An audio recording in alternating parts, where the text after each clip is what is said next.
Let's do it. There we go. We're live. Jameson, how are you? Not bad. Keeping busy. Even in the bear markets, there's always something going on. Yeah, well, I mean, bear markets are usually the time where all the building gets done, right? Because people aren't celebrating and on a high about the price and just watching it tick up and imagining how wealthy they're becoming every day. So, these are the times when I guess the foundation gets set for the next run up and all the things everyone will be talking about next time we garner that kind of attention. Absolutely. So just to set things up here, maybe we can do two things. One, for people that may not be aware of who you are, a little bit about yourself and your background. And then you used recently I've been posting a Calendly link and basically just saying, if you want to come on the show for a chat, if you want to discuss something, book yourself in, let me know what you want to talk about. And, if everything is kosher, then we'll go for it. And that's what you did. And I suspect we'll talk about, maybe a little bit of a broader range of things today than what you mentioned, but kind of what you want to talk about and why it is you wanted to do so. Well, yeah. And, I reached out because I realized that we've never actually had a discussion other than maybe a few seconds when we crossed paths at a conference. And, my impression is that you have more of a, philosophical leaning on a lot of stuff, which I would say most of the people who interview me only stick to the really technical stuff. So it's always good to have something different. I don't like repeating myself every time I go on a podcast. I feel that 100%. And you're right, definitely. So some of the things we discussed today will be way out of my wheelhouse, but maybe you're the perfect one to dumb it down for me and we can have a reasonably interesting discussion about it all. So do you want to go with a bit of background on yourself? Yeah, sure. I've got about 10 years of experience in Bitcoin. Spent the first couple of years just sort of meandering around, trolling the Bitcoin Talk forums, Reddit, trying to understand what this thing was. And after a couple of years, I got interested enough that I wanted to dig deeper.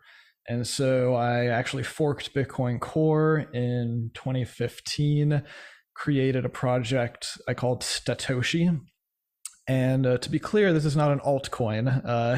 It retains all but about 500 lines of the same code as Bitcoin Core. It only adds a few hundred lines of code, which are for metrics and instrumentation purposes. Because what I wanted to do was I wanted to take the open ethos of Bitcoin and bring more transparency to what was happening inside of the actual Bitcoin node itself. So this was kind of leveraging a lot of the tools and frameworks that I had been using as a sort of DevOps software engineer in my pre-Bitcoin work life, and just help to facilitate more discussion and help both developers and really anyone who is interested better understand these internal operations. And I would say that was a success. Satoshi got referenced by a number of different developers over the years when they were talking about potential improvements to Bitcoin and things like performance. And after really only about a year of doing that as my first project, I went full time. And I spent the next 3 years working at BitGo, where I was basically working on infrastructure. So BitGo was providing this multi-signature Bitcoin wallet that was more enterprise focused, try to make it harder for the hot wallets on exchanges to get hacked and drained. And learned a lot more about nodes and infrastructure during that time. Then the scaling wars happened. We had a lot of internal strife, even within people at the company. It was a lot of fun drama that happened there. And then in early 2018, I made a slight pivot and basically decided that I wanted to take a lot of what I had learned and apply it to personal use rather than enterprise use of self-custody. And so that's when I joined Casa. That's what we've been doing now for 5 years, basically trying to make it easier for non-technical people to securely self-custody their coins. And, it's a really complicated space. I mean, security in general, especially cybersecurity, it's constantly dynamic, changing environment. There's just a million ways that you can screw up, and we wanted to make it so that non-technical people can fairly easily get themselves into a position not only where they have a secure setup, but where they can actually feel comfortable and confident that they are able to create and maintain the setup itself. I think that has been one of the primary pieces of friction that has held back self-custody in this space. Yeah, I agree with that. I think all too often people, select whatever setup they end up selecting, and then they kind of like close their eyes and hope for the best and hope that it's there for them when they need it, rather than becoming extremely comfortable with it and familiar with it and testing and backing up and restoring and all the different things you have to do to basically have that level of peace of mind over your setup and your degree of security, let's say. Correct me if I'm wrong. The BitGo was kind of on the other side of the fork, the SegWit issue, right? Yeah. The CEO was a signatory on the New York agreement, right, which I believe that was the SegWit 2x quote unquote compromise. And right, that it was funny too, because this all happened while I was in the same building at the consensus conference, and I didn't even know about it until after they published the CoinDesk article or whatever. They're well, that's kind of what I wanted to ask. What, to the extent that you can share, of course, but what were some of the internal discussions within BitGo at that time that, again, seems like you were out of the maybe final decision, but that you think may have led to support of that versus, UASF or... Yeah, so, the New York agreement was born out of frustration from the large enterprise providers, mainly the exchanges, and then some of the companies like us that supported the exchanges and their operations. And, there had been a lot of, operational issues because of, congestion on the network, backlogs of unconfirmed transactions. I mean, I spent countless hours myself, both personally dealing with and doing outreach to different companies and even mining pools when I would find what I considered to be very naive practices in sort of transaction construction and UTXO management that would create these really gnarly long chains of unconfirmed transactions. So I had a really interesting front seat to seeing why these companies were so frustrated. And at the risk of sort of being generalization, a decent portion of that was their own fault, because they were doing things naively. They weren't putting in the work to improve their own usage of the Bitcoin network. And this was because they were viewing the Bitcoin network as a resource that should just work. They should just be able to make an API call and make it work, because this is how business to business, enterprise level internet companies operate. Is you build functionality, you're using development kits and APIs of other enterprise grade parties, and you usually have service level agreements, and generally if you're paying good money for what you're doing, then you want to be able to just hit it as hard as you can and assume that you're going to have 5 nines, 99.999% reliability, that whatever you're trying to do is going to go through. Bitcoin doesn't give a shit. It's you have to work within the constraints of Bitcoin. If you start to have problems, the onus is on you to modify your behavior. And so this was just, I think it was confounding to a lot of these enterprise minded people. And, I understood this myself. And, this could be a bit contentious, but like I was, before SegWit 2x, I was actually a proponent of Bitcoin XT. And this was in late 2014, early 2015, I think, like right around when I started to go full-time Bitcoin. And Bitcoin XT was a proposal, I believe, to increase the block size limit to 8 megabytes. The short version for why I was a fan of that was because up until that point, I had been working as a distributed like cloud data analysis engineer, by which I mean I was responsible for writing and maintaining jobs that would run across 100 petabyte scale clusters of data. This was for an online marketing company that was sending out 100 million emails a day and generating a ton of raw analytics, that my job was to create scalable applications that could ingest all of that data and make it easy for marketers to like better target and segment pieces of their audience to just improve the return on their investment in our service.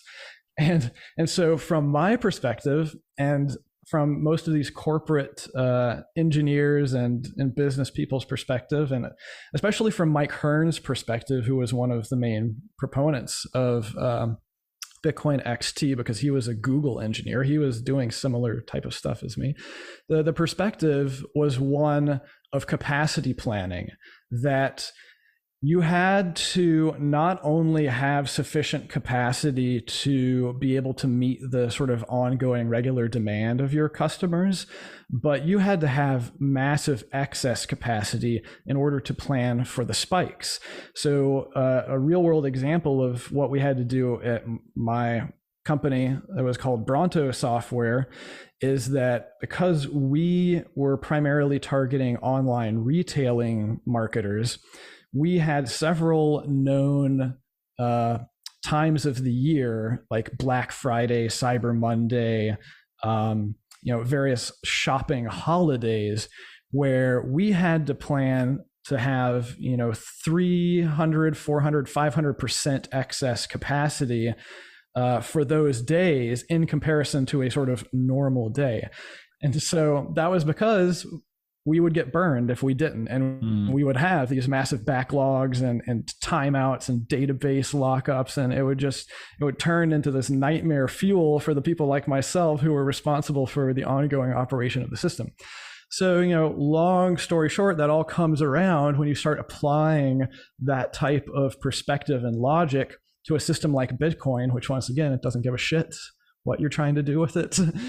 You cannot manipulate it. You cannot, ask for more capacity in a straightforward fashion. And so, eventually that all bubbles up and it turns into the multi-year scaling debate. And then we get into these really interesting issues of like governance and how the actual protocol works and can change. And, people trying to apply flawed models like democracy onto the system. And so, it was a fun time. It was a fascinating time. And it meant that we had what really was a civil war. We had, brothers fighting each other. I mean, we had like, Charlie Lee and his brother on complete opposite sides of this. We had the CTO of my company and the CEO of my company on complete opposite sides, and this was not just closed room discussions. This is like, arguing publicly on Twitter in front of the entire world. And, to the average outsider looking at like, why are these two guys who are co-founders of the same company having a public argument, at this level of strife? So, fascinating stuff that you don't really see happen that often. Totally. And so were you still at BitGo once the New York agreement was effectively like rebuked? And if so, yep. What was the response or the outcome to that? Yeah, well, it was the most, I guess, dying with a whimper type of end to the whole thing, because we spent a decent amount of engineering effort actually writing tools to prepare for SegWit2x to happen, because there were all of these issues around replay attacks and having to like be able to build, taint into your UTXOs to make sure that they wouldn't be valid on both forks. And then it was like 1.5 or 2 weeks before the supposed fork activation date, and our CEO comes in and he's like, well, FYI, we're calling it off.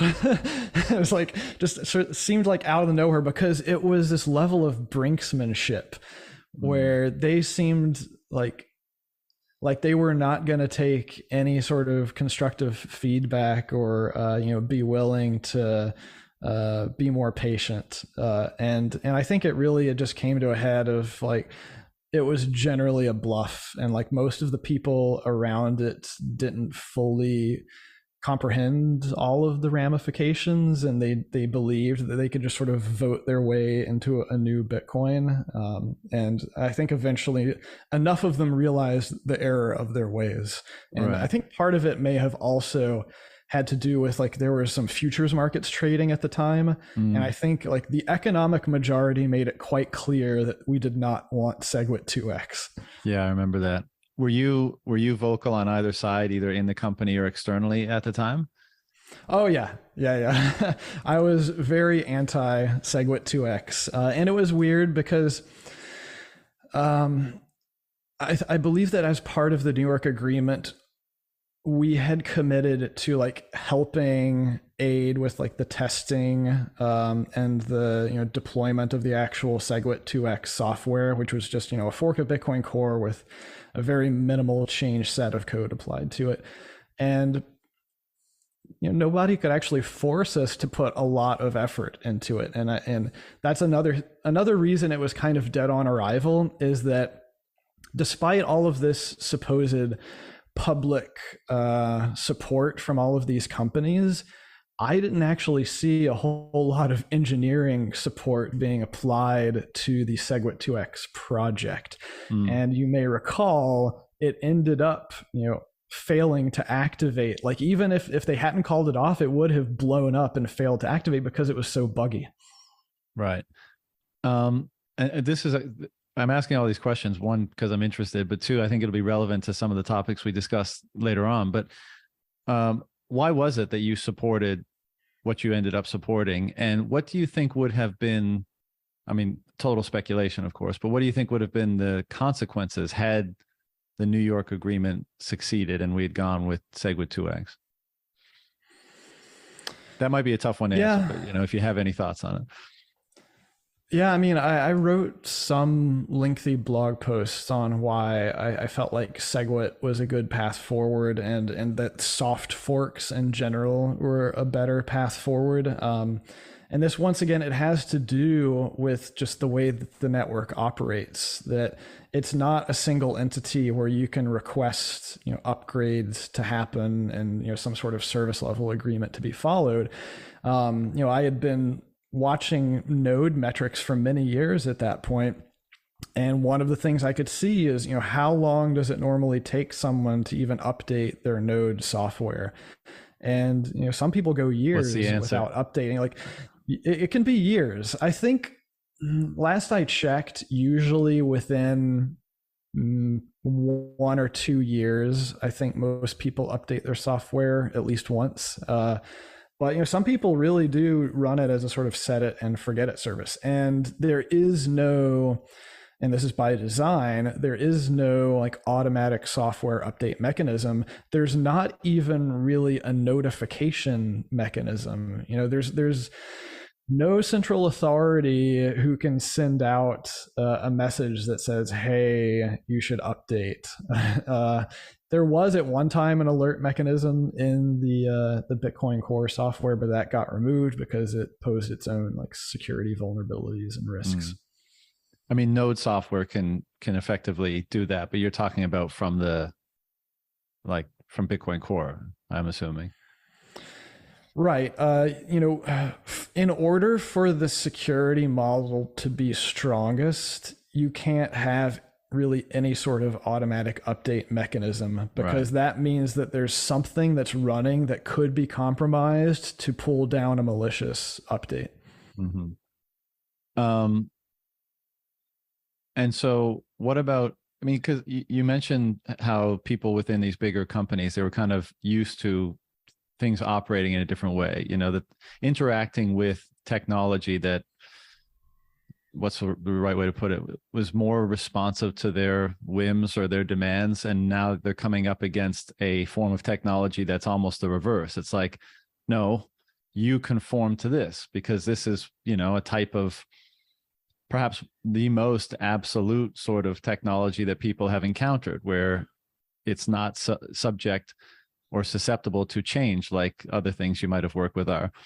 Do you think that's part of people's initial perhaps misunderstanding about what they're even dealing with here in Bitcoin? It's like, and this is even the process of discovering what Bitcoin is. I mean, I would consider all of these discussions that are being had and these proposals for upgrades as literally the process of defining what Bitcoin is. And things get rejected and accepted based on like how that negotiation happens. And I say negotiation almost metaphorically because it's not happening explicitly a lot of the times. But I mean, what are your thoughts on that sort of framing about how people have to think differently about what this is and how to engage it and how best to use it and or contribute to it? Yeah, so everybody comes in and approaches this thing that we call Bitcoin with their own perspective, and they will try to build or apply their own logical models to it. And I think nobody gets it right the first time. You apply a model to it, and then eventually your model gets shattered. And this has happened definitely from like the governance standpoint.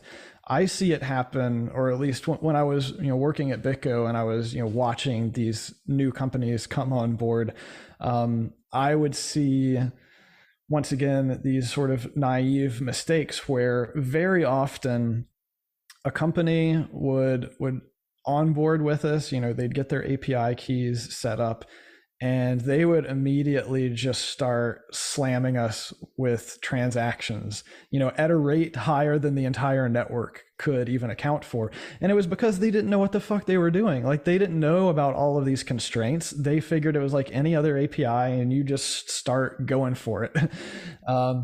So that model, it gets broken very quickly whenever you try to do anything that's like outside of the constraints of the system. And then the deeper and deeper down the rabbit hole you go, the more and more aspects of your mental model get broken. And, this is something I've spent a decade doing, trying to understand, how should we think about Bitcoin? And I almost think of it as less of a sort of defining Bitcoin, and it's more of an exploratory process of discovering, how this thing actually works. Because I mean, the code, the distribution of power in many different ways, it's already there. It's just very hard to quantify. Yeah.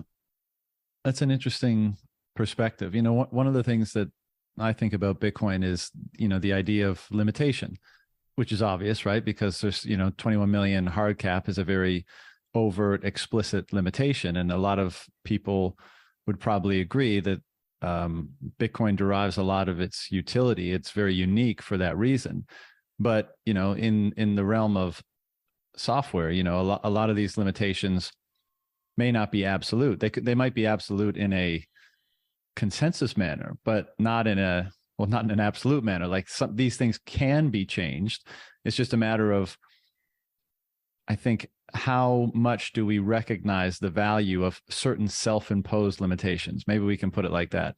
And that's its own rabbit hole in itself. I mean, you can go down that rabbit hole in philosophy and theology and all sorts of different areas. Like, what is the role of limitation in permitting creation, and permitting things to flourish. Like if there was no limitation anywhere, then everything would just be goo, right? So there's a definite value in limitation. I think part of perhaps an aspect of wisdom is determining, and this is on a personal level, a technological, a social, what are the most generative limitations? What are the most beneficial limitations that, when imposed, actually allow for the greatest degree of freedom and cooperation and harmony and wealth creation and those sorts of things? And I think, that's, well, again, we'll probably address it in some of the proposals that we're going to discuss here. Just before we do that, before we move into it, and you can obviously respond to the comment I just made if you like, but I'm curious, what was your first, what drew you into Bitcoin initially? What's your rabbit hole story? And you mentioned kind of how you started, but not what really triggered your interest initially. Yeah, nothing particularly interesting, I guess. I'm a computer scientist as my background, and I spent a lot of time on nerdy sites. I'm pretty sure Slashdot was where I ended up hearing about it, not for the first time, but it was probably the third or the fourth time, and I realized it kept coming up because I, like most people, dismissed it several times as a fad that was going to end in tears and everybody was going to lose their money and be crying. And so, after it kept coming up, I realized, hey, why hasn't this thing been demolished? Like, how is it still operating? So I read the white paper, and, it was straightforward enough that, with my computer science background, I realized that this was solving a problem. First of all, it was a problem I had never thought of. But then once I looked at, the Byzantine generals problem, and then I saw the solution to it, it blew my mind because it was solving it in what I would consider to be a completely ass backwards way. And by that, I mean, we as computer scientists are trained in understanding data structures and algorithms and how to architect them in such a way to maximize the performance and the efficiency, because this kind of goes back to what you're talking about. There's limitations and constraints. We are working within limitations and constraints generally of the hardware that is running whatever software we are writing. And, even me being a guy who was running on these huge, 100 petabyte data clusters, that was some pretty awesome hardware, especially for over 10 years ago. There were still constraints. And, one of the things that I struggled with, for example, was to get some of these jobs to run in less than 24 hours, because I needed to make sure I was updating all these metrics at least on a daily basis. And and it's very easy to write naive algorithms that perform very poorly. It's very hard to continually optimize things, especially when you're constantly fighting against scaling problems and nearly unbounded data growth, and your expectation is to continue to provide the same response and performance despite having higher workload and in many cases a not similar increase in the level of resources that you have at your disposal. So getting back to the white paper, this was ass backwards because it was purposefully inefficient. It's the least efficient database that I've come across in my entire life.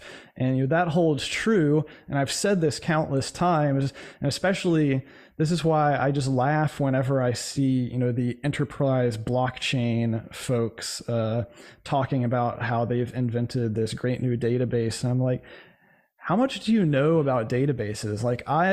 I've got, work experience with probably a dozen different types of databases over the period of my career, both relational and non-relational. And blockchain is the shittiest database ever if you're trying to use it in some sort of enterprise scale thing.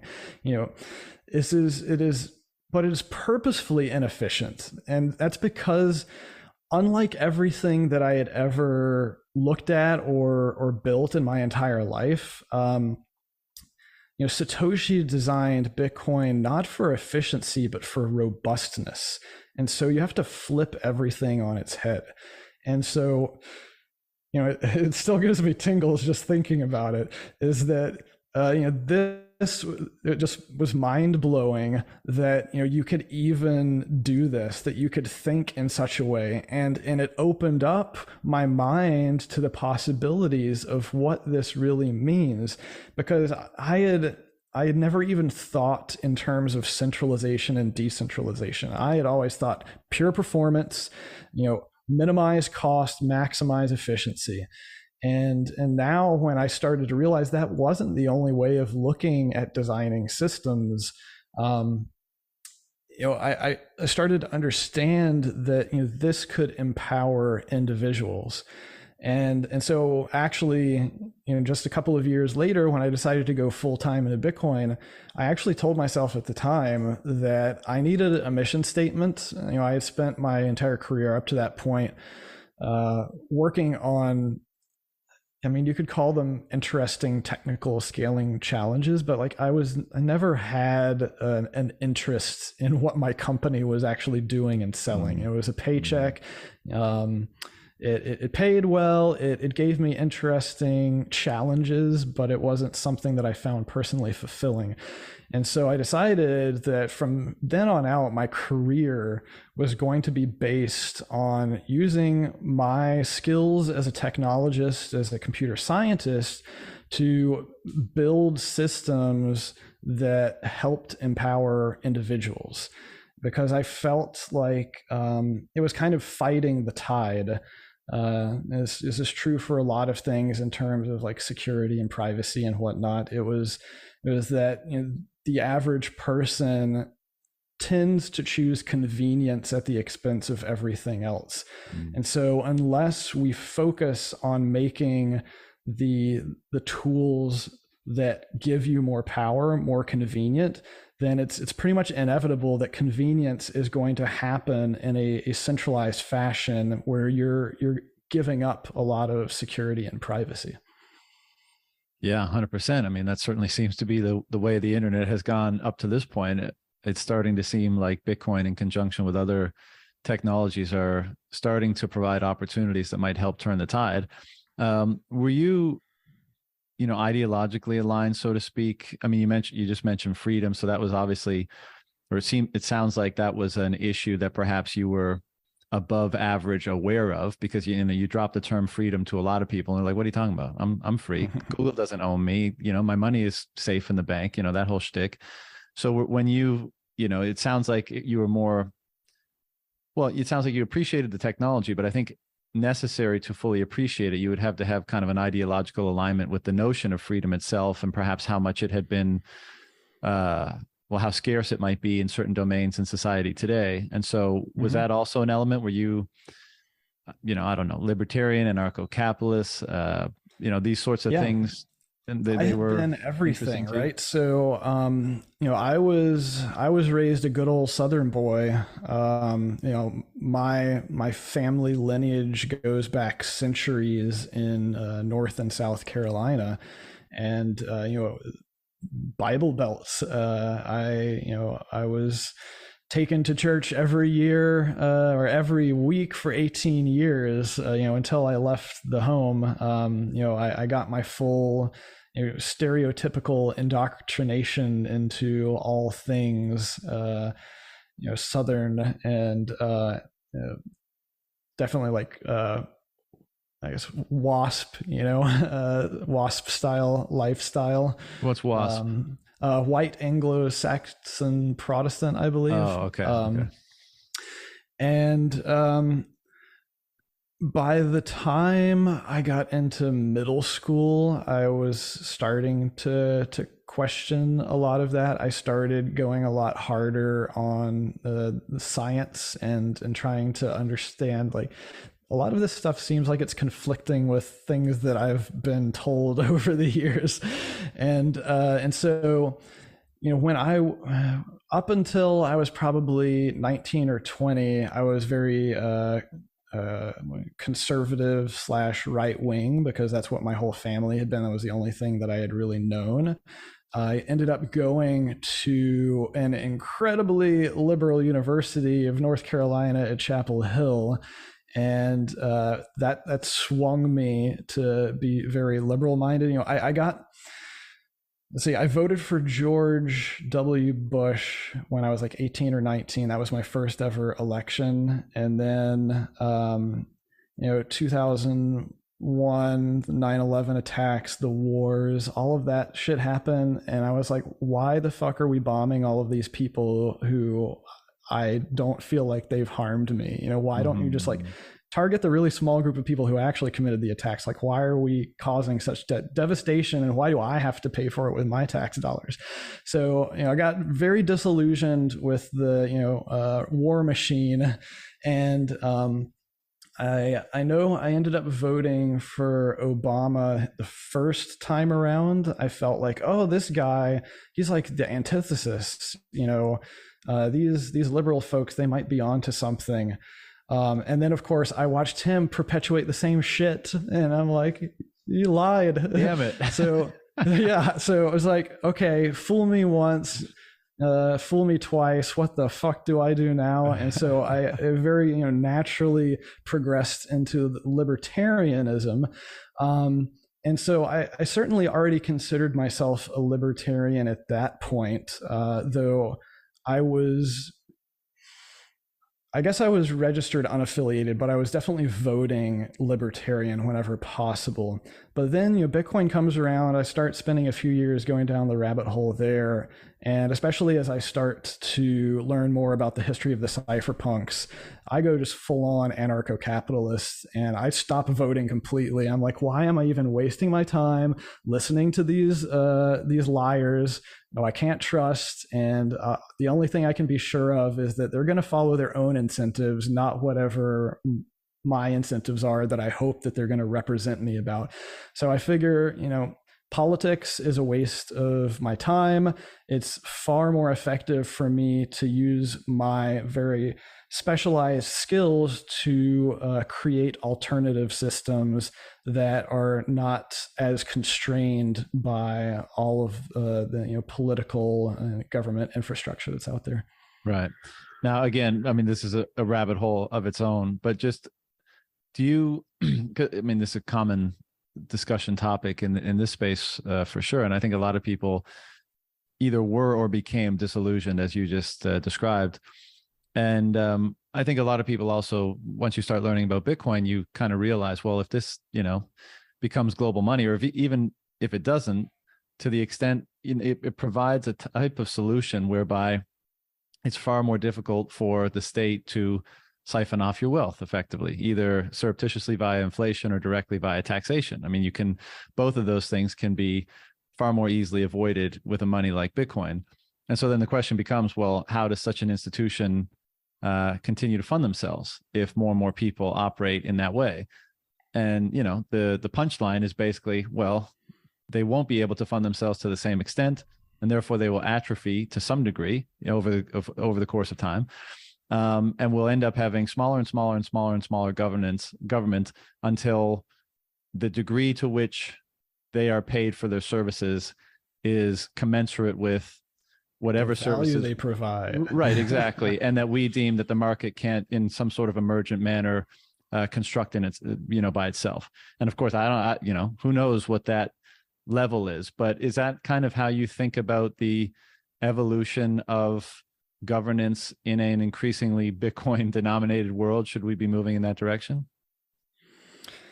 Yeah, I mean, with something like the sovereign individual thesis, I would say that we are trending in the right direction. It would seem to me that there are already sovereign individuals. They are very few in number. Most of them are actually known as multinational corporations, but there are certainly some, billionaire level wealth individuals who, are also essentially at that level where, you have negotiating power essentially at the level of other sovereign countries that are out there. that's where most of the I would say value and taxation negotiation happens right now. Is various municipalities or states essentially negotiating tax breaks or other sort of incentives programs because they know that the company will bring real economic value if it's physically located within their so-called jurisdiction. And that's just, I think that's what we want to get, continue to lower the bar of like, what is the level of wealth and power that is actually necessary to be able to negotiate and kind of arbitrage the incentives of different governments, whether they be city, state, local, national, to your own benefit, so that you can find the optimal living situation for yourself. Yeah, that's basically my perspective, and I think more and more people will be able to play that game when they have a money, when they can move from jurisdiction to jurisdiction with their wealth intact, without any any encumbrances or anything like that.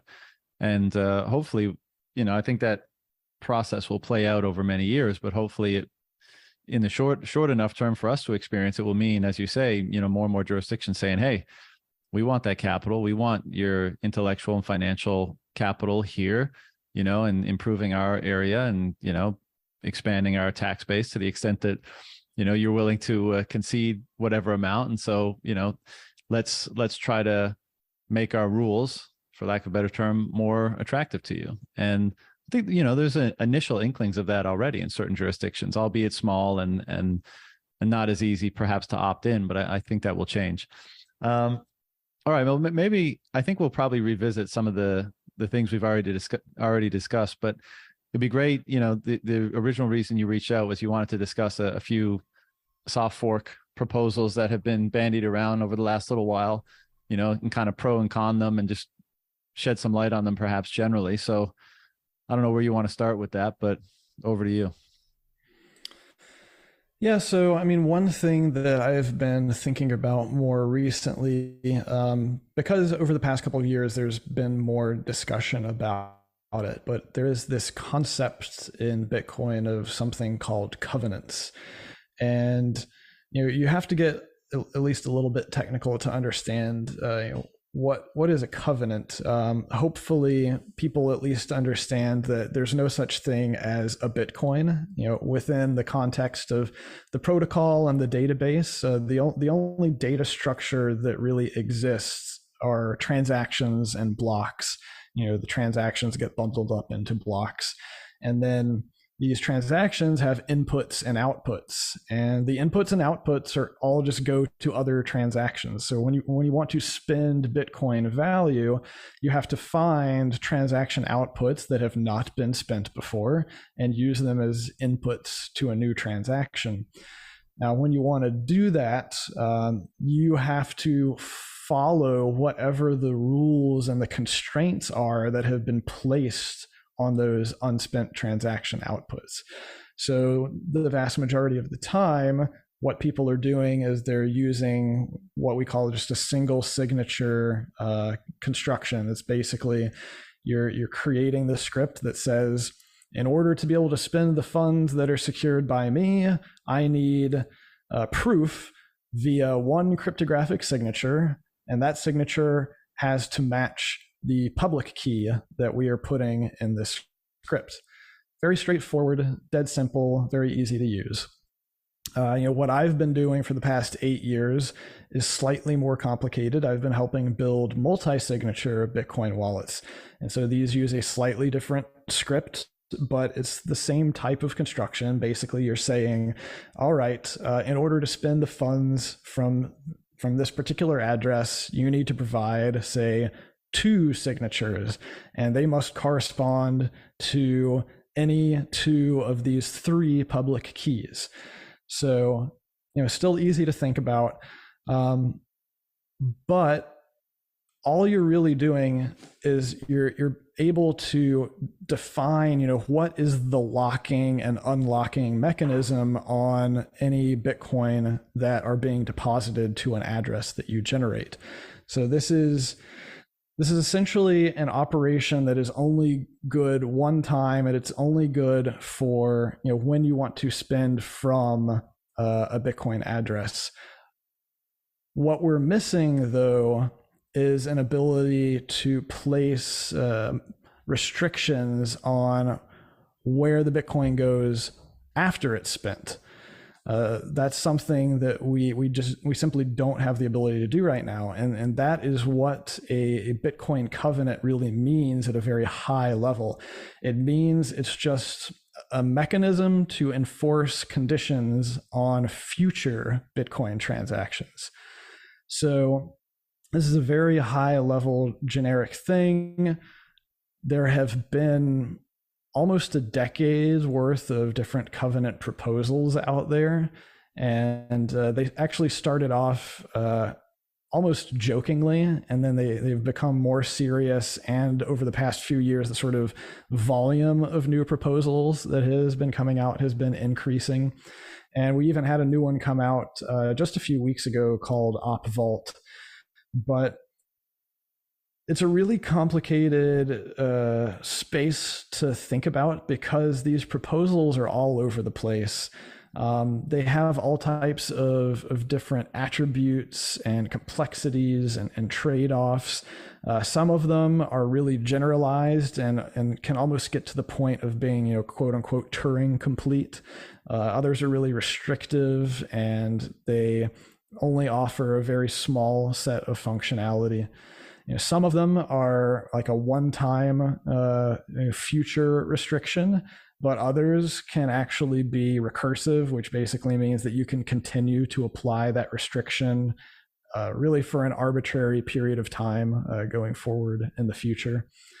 And then just the implementations.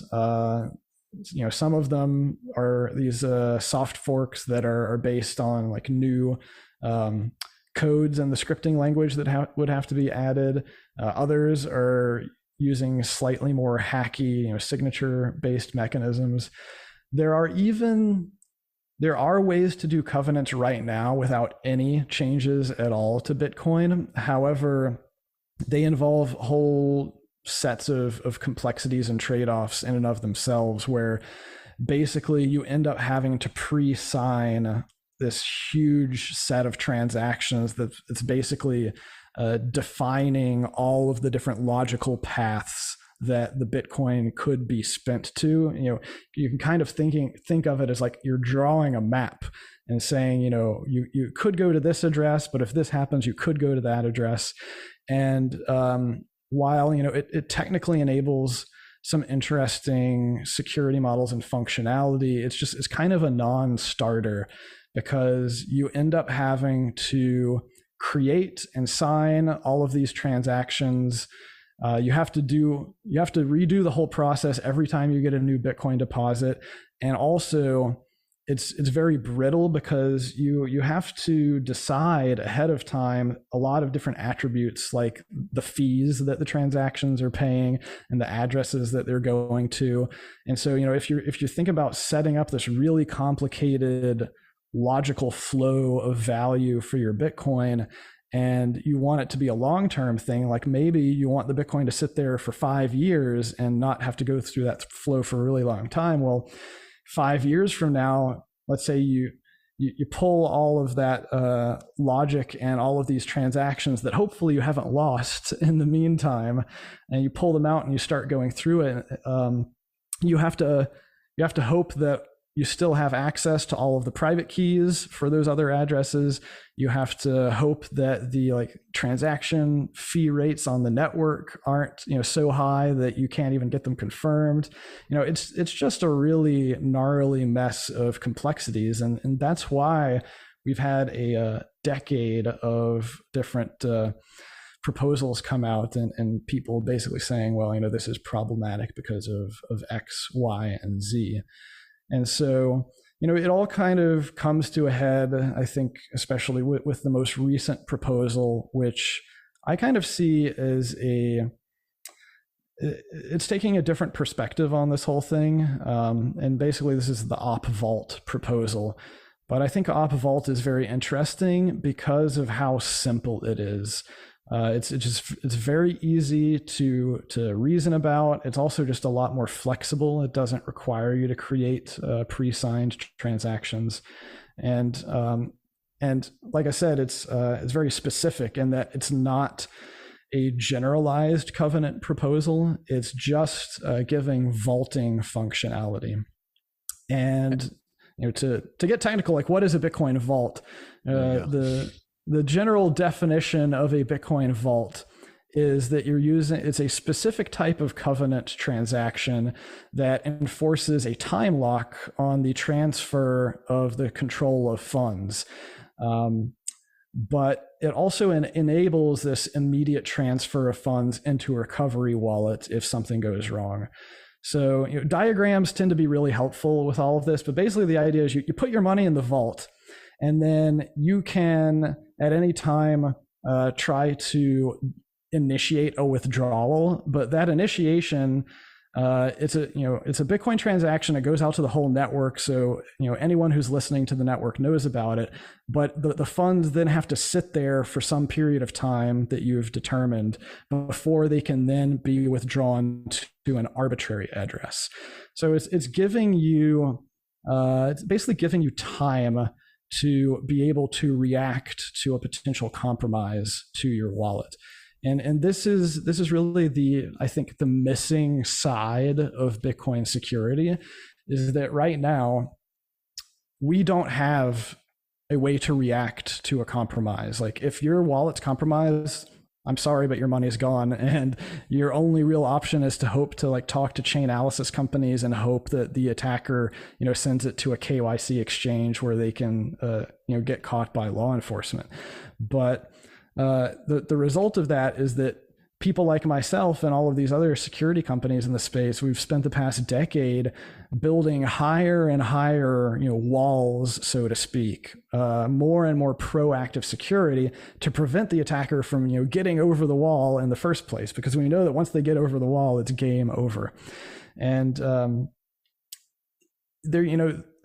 I think this almost comes full circle to talking about what we said very early on. People come into this space and they have certain expectations based upon other systems that they're familiar with. And one of the really common objections that I think you see newcomers in the space make is, well, if someone takes my money, if there's an unauthorized use of my Bitcoin, I can't go to anybody to get a chargeback, right? It's not like credit cards are so much better because if something goes wrong, you have protection. And enabling a simple chargeback mechanism in the Bitcoin protocol that involved some sort of third-party authority that's obviously never going to happen. That just violates one of the most fundamental aspects of Bitcoin. We cannot have a way for people to be making arbitrary decisions about who is and is not a scammer or a thief or whatever. That just devolves into political bullshit. So I see a vaulting proposal as a way to enable chargebacks, but it's defined by the user. It doesn't require on any trusted third parties. It doesn't compromise any of the principles of the protocol, because this is something that's fully self-contained within the own user's sovereignty. A lot there to comment on, but just a question on the vaults themselves. So it sounds like this is primarily the implications are around security, this particular proposal. Would not, do you think, to what extent do you think, even were this proposal implemented, if it was an option, it would, the nefarious characters would find ways to climb that wall as well? Knowing how it works and knowing, would it not be the case that, perhaps it would just be a temporary solution and, the means would be discovered or the techniques be deployed to, account for that additional step? Would that be a possibility, or am I? seeing it. Yeah. So, it's not a silver bullet.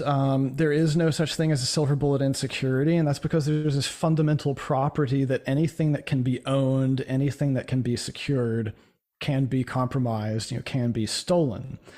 So, like I said, I think what this is giving us, it's, if implemented correctly, because that's always a big caveat, it's always possible to do things in a very stupid, naive way. But if implemented correctly, this is additive to your security model, by which I mean, when we're constructing super high security Bitcoin wallet architectures, to give an example of like what we do with Casa, with multisig, it's not just merely the fact that there are multiple keys. There are a million ways to create a really stupid multisig setup. We've seen people who are technically using multisig, but like all of their keys are in their house. You've created a single point of failure there. So like if you want additive security, what you need is you need to have different types of security, as many different types of security as you're comfortable with. And you need to kind of think of these as layers. This is a sort of defense in depth strategy. This applies to really any type of security mechanism for anything, physical or security or digital. If you think about like how high security physical places are set up, whether it's a bank vault or a prison or even your own personal home security, you don't just have one line of defense. You don't like only have a door with a lock on it. You preferably want to have multiple different layers, different perimeters. You want a fence out there. So first someone has to get past the fence, and then maybe they have to get past a dog, and they have to get past other like electronic surveillance and alerting systems. Mm. And that's because you understand that any one of these things can be compromised, but the likelihood that many of them are compromised in a short time frame, especially without you noticing, it just becomes less and less likely. And also there's the concept of positioning yourself as a hardened target. If your security is obviously an order of magnitude greater than your neighbors, then a criminal who is looking for an opportunity is just going to walk by and go to the weaker target, where the return on their investment calculation is going to say, I'm much more likely to get away with this and be pleased with the result. So yes, even with a reactivity added to your security model, it's still technically possible for things to go wrong. Mm-hmm. It's actually, I think, appropriate. You can actually look at the way Lightning Network works, because this is a very similar type of game theory that you're setting up. It's not exactly the same, but the idea, with Lightning Network, it needed to have reactive security to work at all. And the reason for that is because Lightning is a protocol where you are online all the time, and you're constantly in this dynamic environment where things are updating, and you're exchanging transaction data with other peers that you don't trust. And so it's always possible that one of your counterparties could try to screw you, by publishing a stale transaction state that would essentially give their money back to them, take it away from you. And so in order to have a higher level of confidence that won't happen, because you can't prevent it from happening, because it's a fundamentally required aspect of the network to be trading these messages back and forth, you have to create a set of game theory that penalizes the person to prevent them from even trying in the first place. And so that's why you end up, running watchtowers, you end up listening on the network for these transactions, and you've created, as a part of that message passing back and forth, updating your HTLCs, your hash time lock contracts, you're holding in reserve these penalty transactions. So your counterparty knows if they try to screw you, you're actually going to screw them even harder. And it's a completely automated game that nobody wants to play that game. Now, theoretically, there's still some things that can go wrong there. If your Lightning node goes offline and it stays offline for, a week or several weeks, then, you're no longer actively scanning for that. You could theoretically, be subject to loss there. Now, off the top of my head, even when that happens, we don't see a lot of theft happening. And that's because your counterparty, even if they know that you're not online, they don't know whether or not there are any third-party watchtowers that are just passively listening out there that are still holding that penalty transaction in reserve, just waiting for you to try. So, with a on-chain vault functionality, it's the same type of thing, except, instead of the attacker losing money that they've committed, they just immediately lose access to whatever they have stolen from you or started to try to steal from you. So, if you're not running your watchtowers, if you're not paying attention, whatever that time frame is, then yes, it's still possible the attacker could get through the first step, the funds sit there, and then that time lock expires and they continue on. So, you do still have to have diligence, but, this is not, and it should not be the only line of defense in your setup. You should still have really good proactive security, but this reactivity is just additive. It gives you a whole new layer of security that an attacker has to deal with. Right. I think, we mentioned the comment earlier about this ongoing process of defining Bitcoin, right? And I think it's fair enough to say that a developer that would put forward a proposal like this is saying, I think Bitcoin should be what it is now plus this. And that's my definition of Bitcoin, or at least that's what I'm proposing. What do you think about it?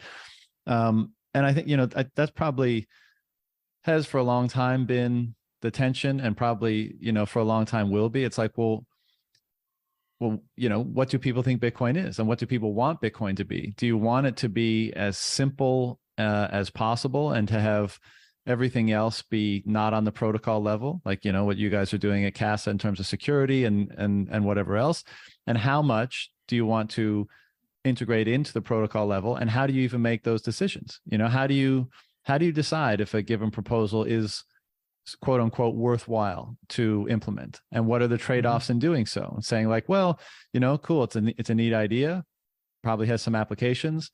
What are the trade-offs? And not just in the trade-off in making that, in implementing that proposal, let's say it's a popular one and it goes through, but what are the trade-offs in normalizing change itself, in having change be something that is increasing frequency, let's say.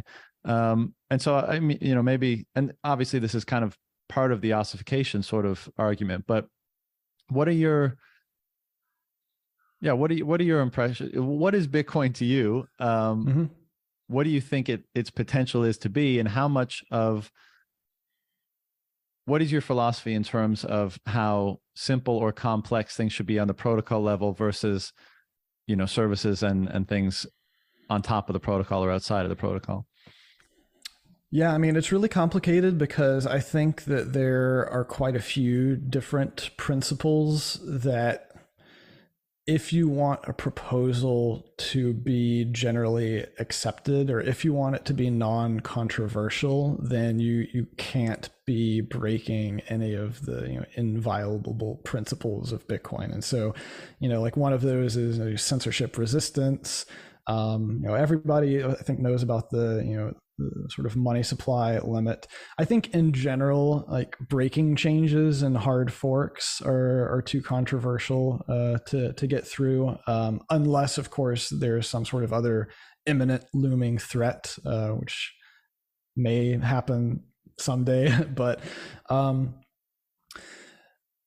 think with covenants, one of the reasons that they have been more controversial and like there hasn't been a proposal that has been widely accepted is because a lot of them are generic enough that they're they're just more difficult to reason about. And when the developers find them difficult to reason about, they worry that there are hidden edge cases in there, hidden vulnerabilities that, if it got deployed on the main network, could cause catastrophe.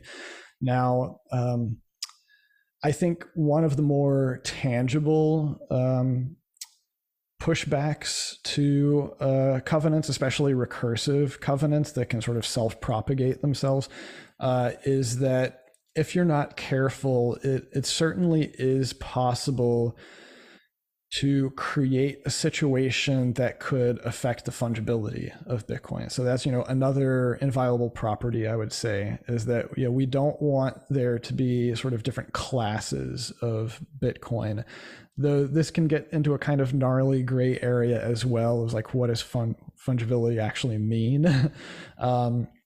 But I think that a sort of a worst case scenario would be, of course, some sort of covenant that was added by, some sort of third party authorities, whether it's like regulated exchanges or something, or basically, something where there's authoritarian entity that is adding in these like malicious recursive covenants that would basically allow them to arbitrarily affect the fungibility of Bitcoin. So there's definitely some potential. You might problems. say, like, chain analysis companies these days are perhaps trying to do that. Now, the extent to which they can be successful in that, especially, over the course of several transactions, maybe they can't, maybe their influence on fungibility over the course of time is not, absolute, is not forever, for example. But is that what you mean? Because, of course, there's examples of exchanges rejecting certain UTXOs because they may be flagged by a chain analysis company of having been involved in a coin mix or some nefarious activity. And you're suggesting that were this done on a protocol level with something like a covenant, that taint would be held in perpetuity more absolutely? This is where it gets really difficult to talk about covenants because there's so many different ways of doing it. But suffice to say, like, there would be ways to implement covenants that would enable third parties to add in restrictions that you don't even know about until they decide to reveal them. And so that's certainly a dangerous area that we want to avoid. I think that would be too controversial to get into the protocol. But talking about fungibility, there are covenant constructions that would vastly improve fungibility. Some of them would enable batched lightning channels. That's both scalability and I think fungibility improvement. Some of them would enable functionality called coin pools, which would be kind of like a supercharged coin mixer. And then there's other sort of L2-esque things like space chains and state chains. They're lightning-esque that could also be enabled and would improve the privacy of people that are using them. But it's a complex sphere. I think it's unlikely that we're going to see a generalized covenant proposal that is sort of a kitchen sink proposal get through just because of all of the complexities. Maybe it'd be useful to illustrate two extremes of the spectrum and get your take on where you might fall. And so on the one extreme, let's say, and perhaps these developers that are putting out these proposals, and as I said, kind of in doing so, proposing how Bitcoin might be defined, how what Bitcoin should be. They're saying Bitcoin should be this plus, but there's obviously a lot of people out there that say Bitcoin is fine the way it is, and in your haste to implement new protocol features that ostensibly would accelerate adoption and make the user experience better, one, you're taking on too much risk, and two, perhaps you're just being impatient. Perhaps what it is today is absolutely sufficient for it to become dominant global money, but it's only been 13 years or whatever. And so, these things take time, and be more patient. So that's the ossification end of the spectrum. And then over here, it's just, this is programmable money, and we should be programming it because of that, and everything backwards compatible. But if we think there's a legitimate implementation to be made, why not do it? It's stupid not to. We can make this thing so much better. Those are two ends of the spectrum. Where would you say you fall on that spectrum, and what is your thinking or justification behind being in whatever place you are? Yeah, I mean, I think that most of the developers in the space would generally agree that ossification is inevitable. I mean, we have decades of experience with internet protocols that shows this to be true. It's almost like a physics problem, right? It's like once a protocol gets sufficient adoption and momentum, the ability to change it, at least in a non-backwards compatible way, diminishes.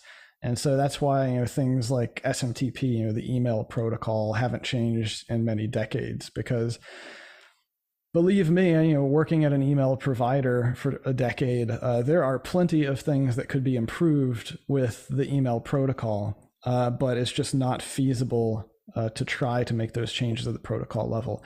Now, I gave a keynote presentation last year and wrote a lengthy article, actually, of my own perspective on the history of email as a protocol. And I would argue that in terms of the total design space of a protocol and what it can do, if you're trying to maintain a protocol to be as decentralized as possible, I think one question you have to ask is, if we don't change the protocol, are people going to choose convenience and centralization in order to get these things because they're not happening at the decentralized level? I think that's one risk that a lot of people can easily overlook. As a technologist, I'm certainly against the idea of purposefully ossifying the Bitcoin protocol at this point, because there are still quite a few improvement proposals out there that I think would be value adds and can be done and implemented in such a way that they don't cause harm to other users who don't care about those features. I think that you do need to take the sort of do no harm approach. And I think that's generally the case if you consider that the way that the quote unquote governance and consensus of the Bitcoin network, it's rough consensus and running code. And rough consensus, I mean, it's not democracy. It just means that for any given change that is, consensus change that, affects really anyone who wants to validate all of the rules of the network, there should not really be any unresolved reasonable objections to making that change. And so I think reasonable objections usually mean that someone has found some sort of harm that change could cause. I think about sometime in the future when, instead of, I mean, I don't know how many so-called real Bitcoiners there are in the world today, and I've seen statistics like 150 million people hold some Bitcoin, but I imagine that includes like your $10 on Coinbase and that sort of demographic. The people for whom this is, they see the revolutionary potential of this, and they're basically all in, if not all in financially, but kind of all in ideologically perhaps, is probably a way smaller number. Now, in the case of making upgrades, that's probably beneficial. You have like more eyes on what's going on, and people are very vested into this. But if we imagine a future where Bitcoin is, again, kind of becoming global money, and so there's, a billion people just take for granted that Bitcoin is what it is in terms of money that they need, and it works. And how do you see the upgrade process unfolding when there's so many more people using and relying on Bitcoin, but that rough consensus process is, I mean, what does that even look like when Bitcoin has 1 billion daily users, or even more? Like, how do you see the evolution of the upgrade process going as we grow, I guess, is the question. Well, yeah, I mean, It, in the sense that, it is an open source collaborative project. Like, this was one of the things that initially drew me to Bitcoin as well, that I didn't mention, is that I had never thought about the operation of money before. I never really thought much about econ. I took econ 101, but that was about it. And once I started thinking about money as this abstract concept, I truly believe that money is just this agreement between people that something has value and you use it, exchange and store value. You have to agree upon it. There's a million different reasons why you may agree upon one thing or another, but assuming it's not a monetary system that's imposed upon you, sort of free market money is something that has attributes that are useful and therefore valuable as money. So it makes sense if you want, I hate to use the word fair, but if you want a monetary system that is not corrupt and easily manipulated, then it needs to be an open source project, because what that fundamentally means is that anyone who cares enough can contribute. And so, I think that there will be a natural evolution. As Bitcoin goes mainstream, you already basically alluded to, the vast majority of people aren't going to care enough to actually contribute to the evolution of Bitcoin. But the great thing about open systems is, like, no one has to ask permission to contribute. This is not a system that is manipulated behind closed doors by a small cabal of people who issue their proclamations about what levers they're going to pull this week. If you care enough, and probably the people who care enough will mostly be the early adopters who are more incentivized to care enough, then you will contribute. But what does contribute even mean? There is the sort of organic mesh network of all of these different communications platforms where the Bitcoiners are coming together to talk about and discuss, create memes. I mean, it's all related. Is that anyone who cares enough, they will contribute in their own way, and it doesn't have to be technical by any means. Yeah, I guess one of the things I meant by that question is already there's a lot of deference to the so-called experts, right? Because, not everyone is capable of understanding every little nuance about how Bitcoin currently functions on a protocol level, nor the technical details and consequences or implications of proposals.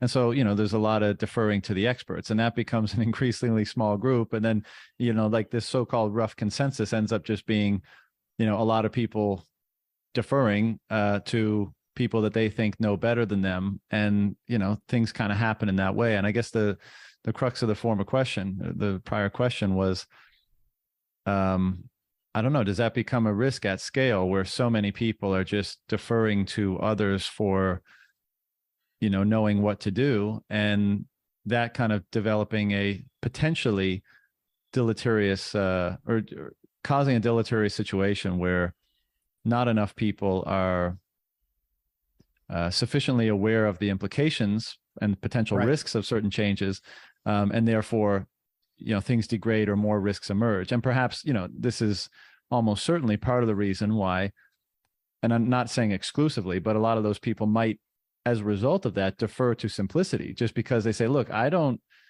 see the full picture. I don't know all the details, but this thing is so damn important that I'm just like, keep it simple, stupid, right? Like, just let's not shake the boat and let's keep it minimal. I'm happy with how Bitcoin is currently defined, or how I'm currently defining Bitcoin.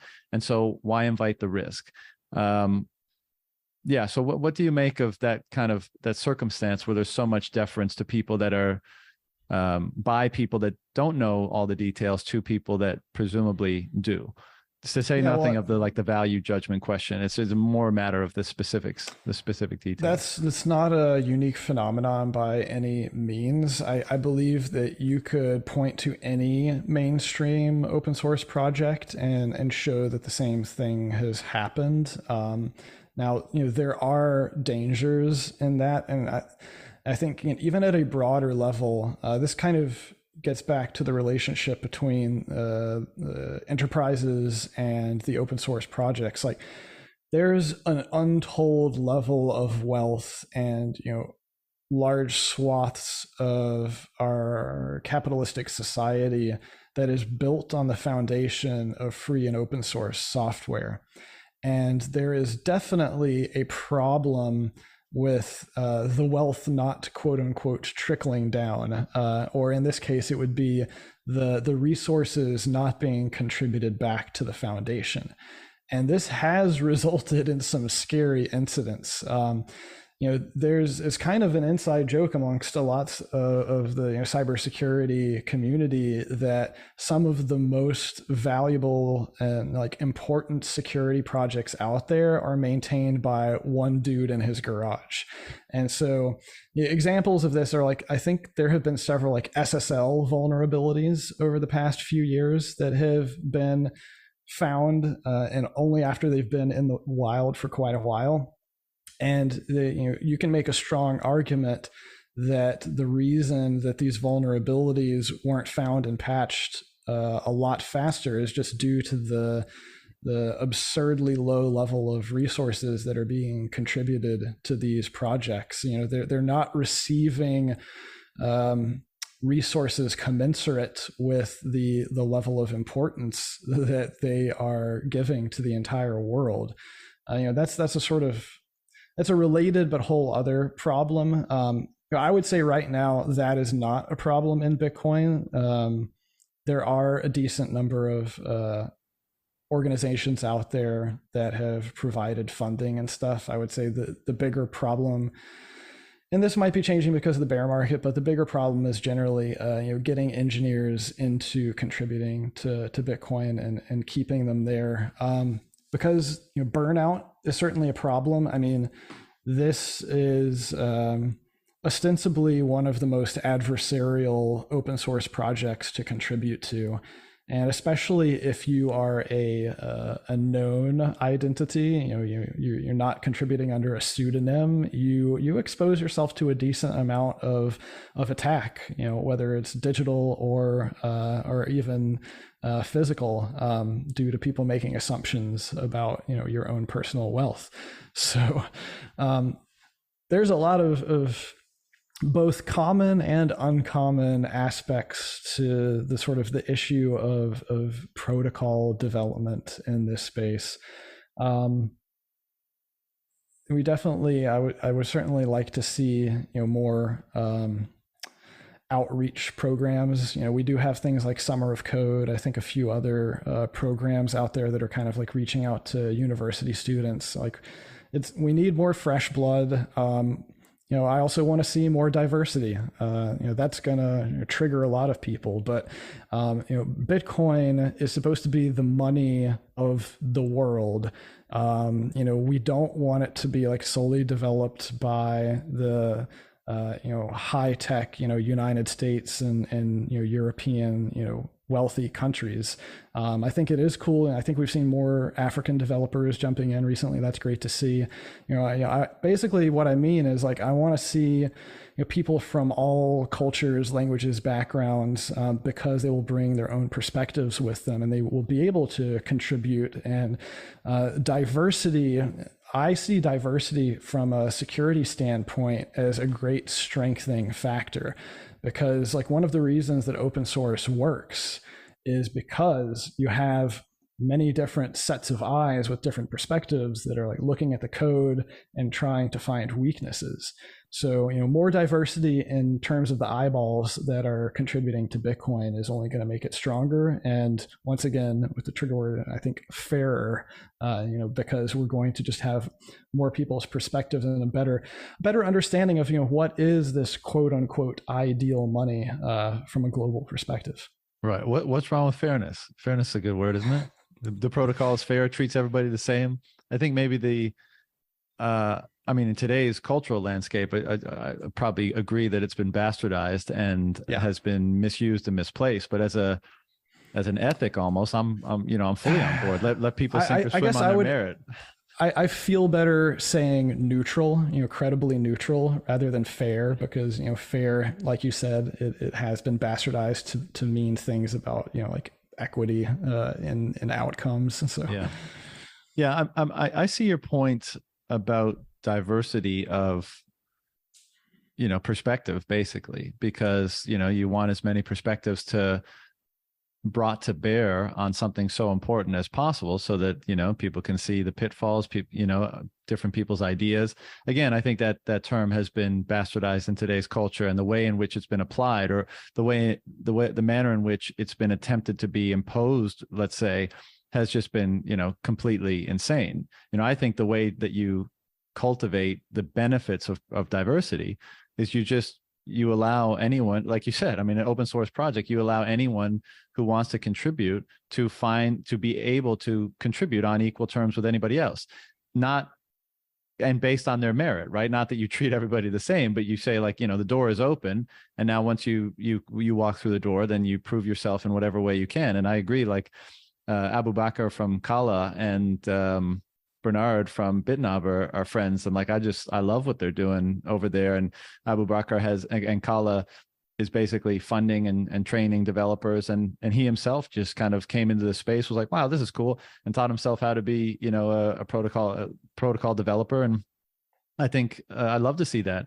When you were speaking, one of the things that came to mind is, I wonder because I'll kind of preface this by saying, is it a risk that corporate interests are sponsoring protocol developers? Now, on the face of it, you say, no, this is great. These protocol developers are being compensated for the work, and that's been a long time coming.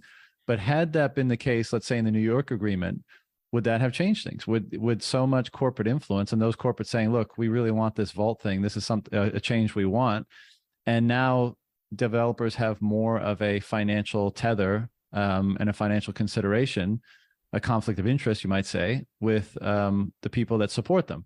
Now, I know on the surface, all of that is attempted to be hand waved away. No, you don't have to do anything, regarding us. But in the real world, if someone is paying you and you do something that they don't like, there's at least a chance that they stop paying you, if not now, sometime in the future. So do you think the corporate versus, let's say, the crowdsource funding of developers, which I would say is in a different category, people just tipping or sending sats or whatever, is any degree of threat now or in the future? I don't really see corporate funding as a threat.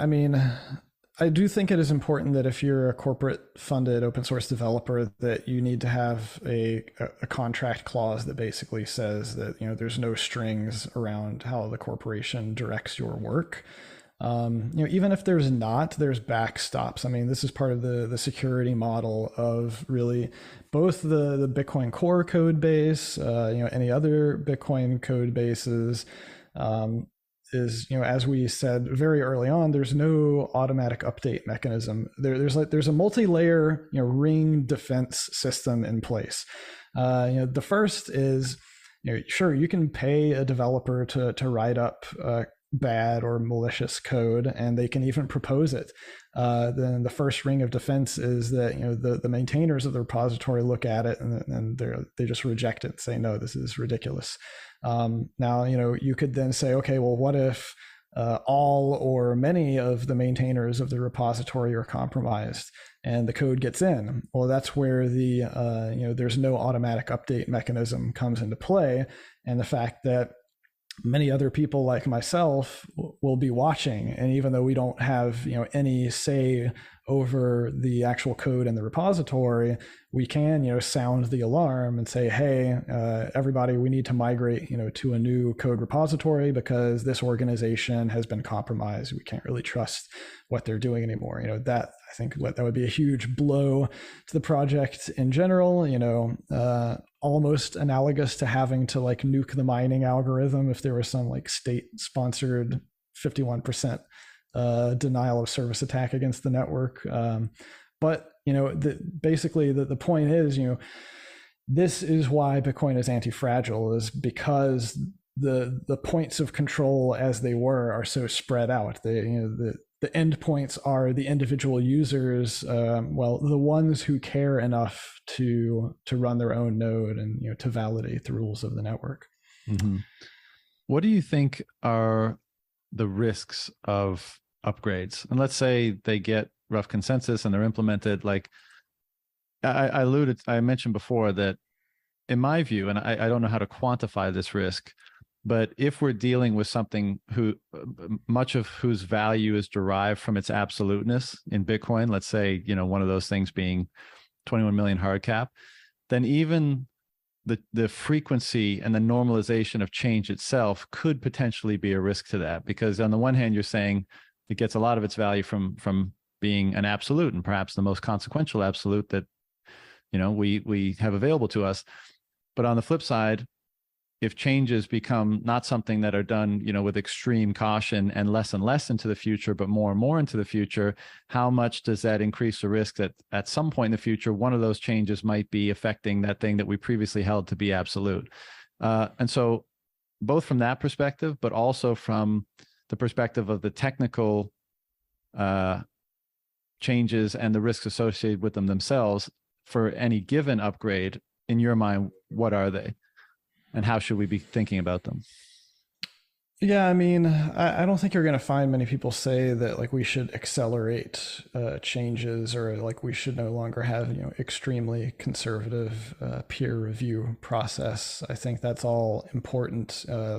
We need to approach this really from a mission critical engineering perspective. It needs to be aerospace engineering, not web app engineering level of thoroughness. And it's fine if things take a year or multiple years to be sufficiently vetted, but this kind of also goes back to the whole point that we've said about like we're still understanding what Bitcoin is, and ossification in general, is that you can never be 100% sure that Bitcoin is what we think it is. And I think a good example of that would be BIP42. And BIP42 was when Peter Wille discovered, or it may have been discovered by someone else, but he fixed an issue in the Bitcoin supply, because it turned out that Bitcoin was not capped at 21 million coins. It turned out, if you went enough centuries into the future, there was an overflow bug, and the supply subsidy would actually restart at 50 Bitcoins per block. And it would do that in perpetuity, every few centuries.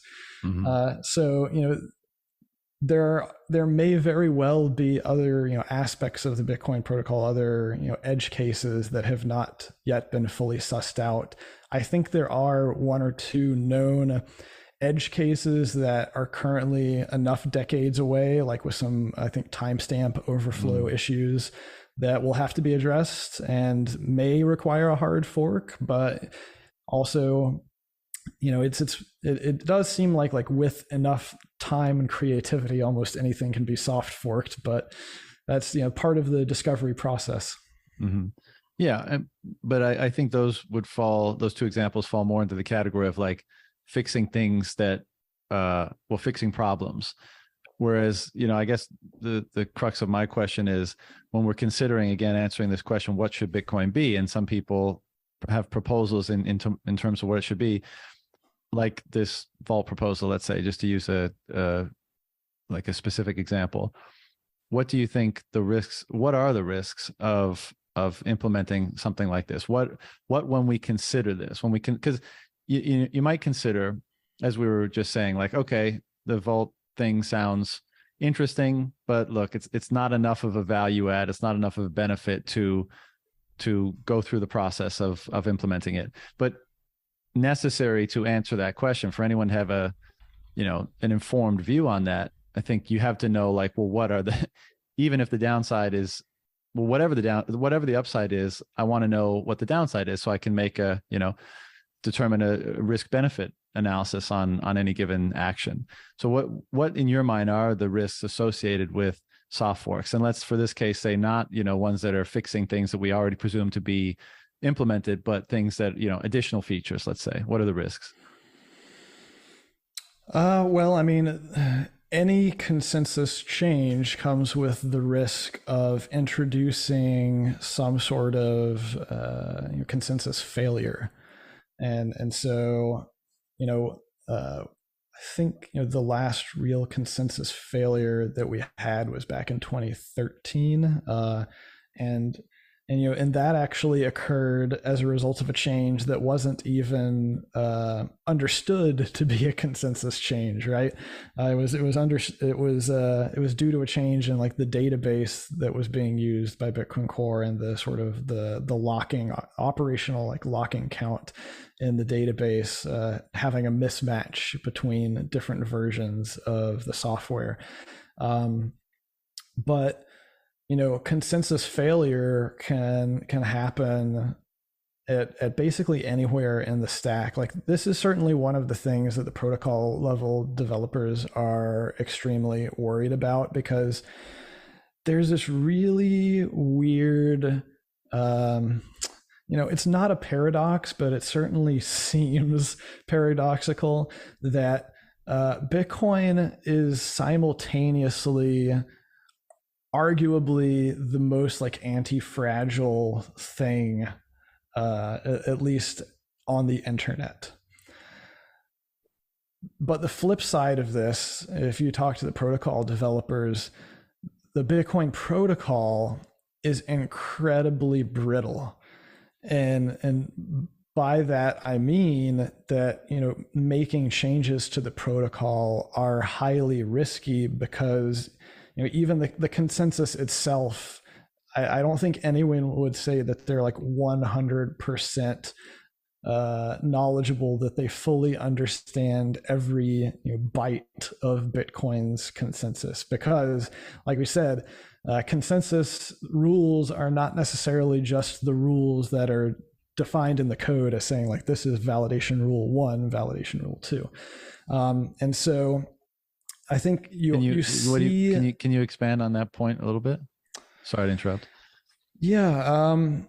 Okay. So like when you're looking at the Bitcoin code in any of the implementations, you'll find various classes and functions that are like, validate transaction, and then it's like, validate outputs, validate inputs, and these are the like well-known, well-defined logical rules and sanity checks that do things that basically make sure that nobody's double spending money, and they make sure that nobody's creating money out of thin air or exceeding the supply schedule.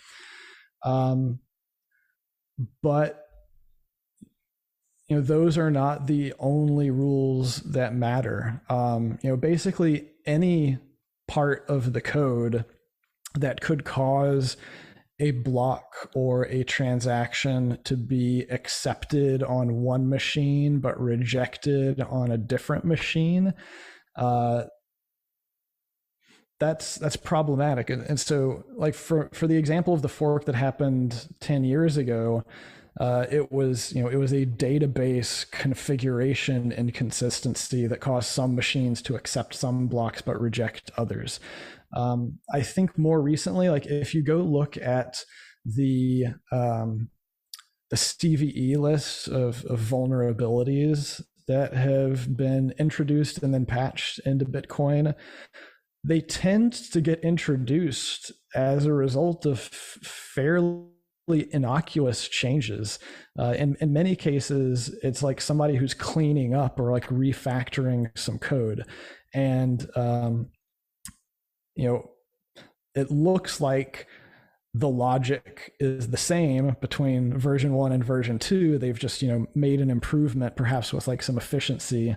And, this gets all the way through the review process and testing and so on and so forth. But it turned out that the new logic introduced a vulnerability that could get exploited. And it's just that like, it's such an edge case that there weren't enough eyes looking at the code to think adversarially and think about that edge case. So, that's that's why protocol development is inherently dangerous, is because we're taking a piece of software that is it's what hundreds of billions of dollars basically network that is resting on top of this software, and changing potentially a single line of code, a single byte of what is valid or invalid can have catastrophic consequences.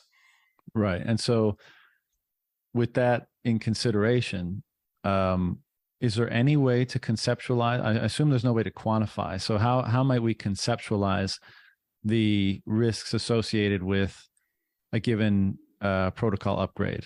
Because again, I mean, absent that, how are we to make that analysis? I mean, because Bitcoin, obviously, to many of us is, well, like the holy grail of money, right? It's a very important thing. We consider it to be an incredibly important tool for humanity, as you said at the beginning, for human freedom. And we want to see that not only survive, but propagate and exert its maximal beneficial effect, let's say. And I think that's why there's so much apprehension, because if upgrades are kind of a black box conceptually in terms of their risk, then it's like, well, why would you, it's hard to make the decision to implement them when the risks are unknown and the thing that you're attempting to protect is so incredibly valued. So can you shed any more light, or can you give me any perspective on how one might be beneficially conceptualizing the risks of protocol upgrades, soft forks, like the ones we've been discussing? Well, yeah, I mean, I think that there's both a pessimistic and an optimistic way to look at it. The pessimist says we cannot risk anything. We cannot risk even the smallest change that may introduce a problem. And that is, I believe, a argument for ossification. An argument would be, we've got hundreds of billions of dollars that's being secured on this protocol. The protocol in and of itself is its own bug bounty. And so you could basically say that there's a quantification of the security, or like the well-known security of the protocol, based on the fact that this is the bug bounty. If someone can exploit it and find a problem, and that every time you make a change to that, you're essentially whatever change you're making should have $300 billion worth of confidence behind it, right? And I don't think there's really anyone out there, any developer who's ever going to have $300 billion worth of confidence about making any software changes, because software development in general is usually a move fast, break things type of thing, because something breaks, okay, I mean, there may be some small consequences. In many cases, you can revert them, you can roll things back, you can write more software that cleans up whatever the mess was that you created, and you move forward.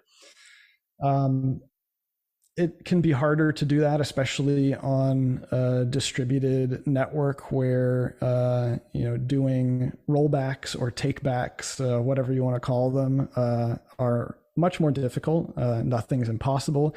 But I would also take the optimistic argument. Once again, if we're just thinking about Bitcoin as an anti-fragile thing, like I said, the last consensus failure that happened, that was resolved within a matter of hours.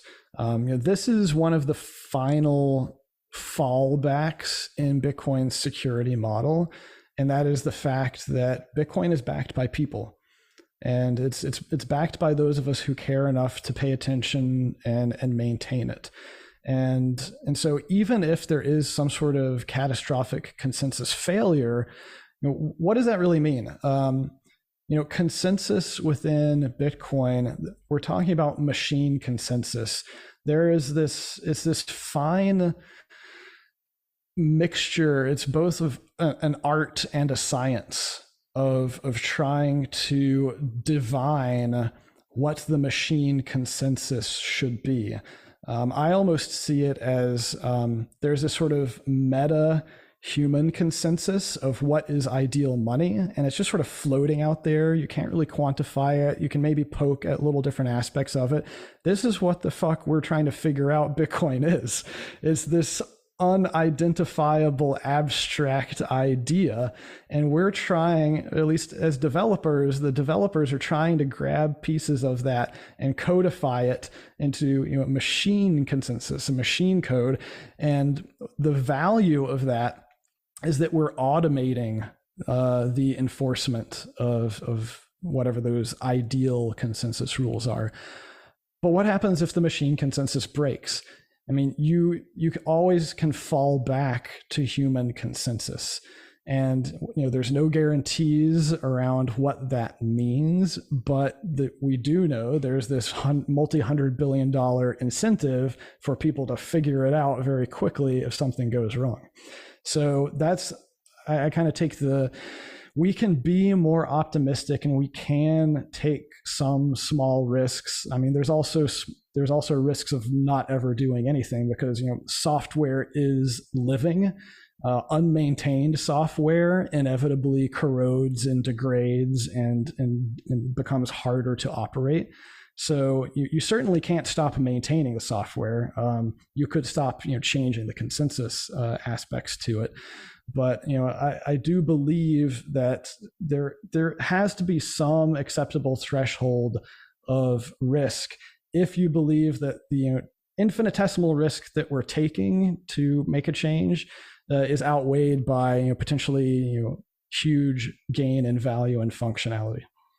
Yeah, well, that's exactly the point of my question, right? Is I agree with that. If that were the case, it's again the assessment of the risk is determining what that infinitesimal or not infinitesimal amount actually is, and as a result of having a better idea there, being able to make those decisions. Last two on this, and then we can move on. But what is your approach to making such decisions, or if you have a heuristic of some kind when you see proposals, you're like, okay, this is an interesting proposal. Is it worth taking the risk to put my support behind, or whatever, for making a change? And again, this is entirely speculative, but what do you think would happen if, as you just said, from here on out everything was maintained, so that living code was given sufficient life, but no functional changes were implemented from here on, and from now until the end of time we just had digital sound money, and it didn't do anything else. Everything else was done outside the protocol level. I know those are two separate questions, but so maybe go with the how you make assessments of different changes first, and then this potential future. Yeah, I mean, for me, it's about complexity and usability. So, for example, with a number of the other covenants proposals that have come up in the past few years, I could see the value that they offered, but the reason that I generally didn't find them interesting was because I either felt that it was so complicated that almost nobody would use it, and therefore, even if it's a high theoretical value, the actual practical value just wasn't there. And also, the complexity in many of them was generally such that I felt like it was difficult for me to quantify the risk just from what could go wrong at the protocol level, trying to validate much more complicated operations. So when I saw the op vault proposal and I read the white paper, I was like, you know what, I can grok this on the first time through. It's extremely simple and straightforward. I can see the risks of implementing it poorly, and I feel confident that there aren't other looming edge cases out there.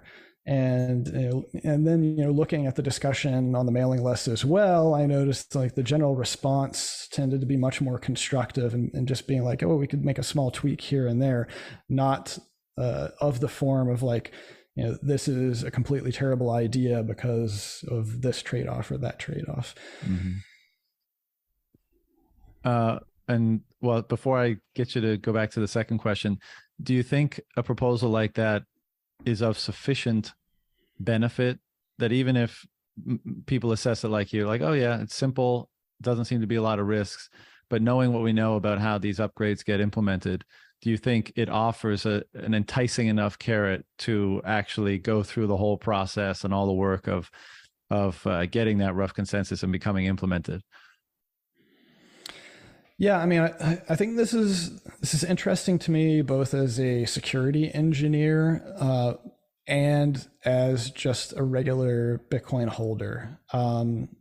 This is the type of proposal that I think is broadly applicable, not only to like institutions and enterprises that have huge amounts of value that they want to store, but I could see this being applicable to really anyone who's using even a single signature wallet. It would actually be, I think, really helpful for decreasing the amount of resources that someone has to spend to have a high security Bitcoin wallet.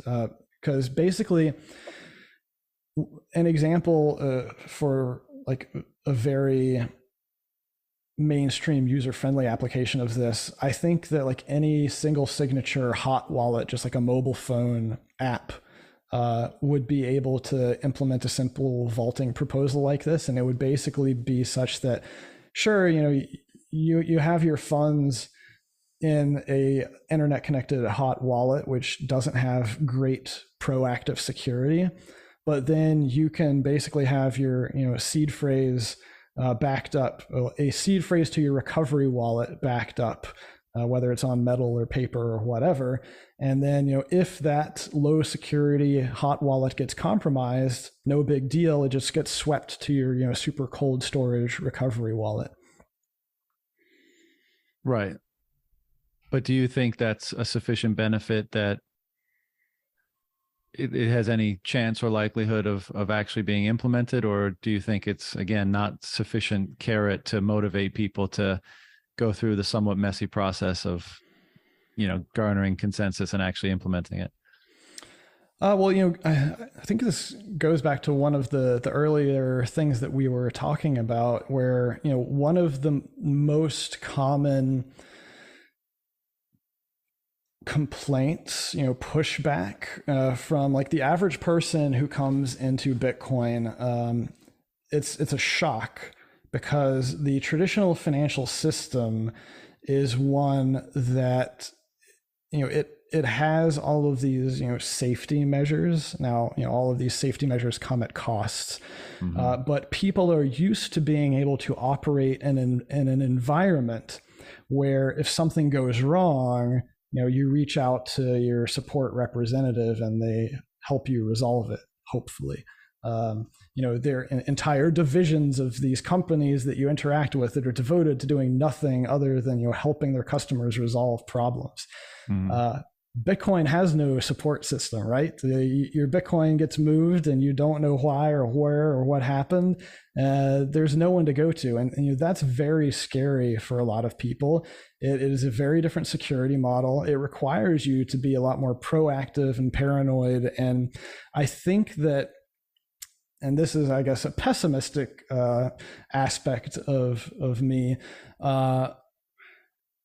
I no longer believe, I'm not sure if I ever did, well, maybe idealistically, but I no longer believe that a non-negligible number of people are going to be proactive about helping themselves.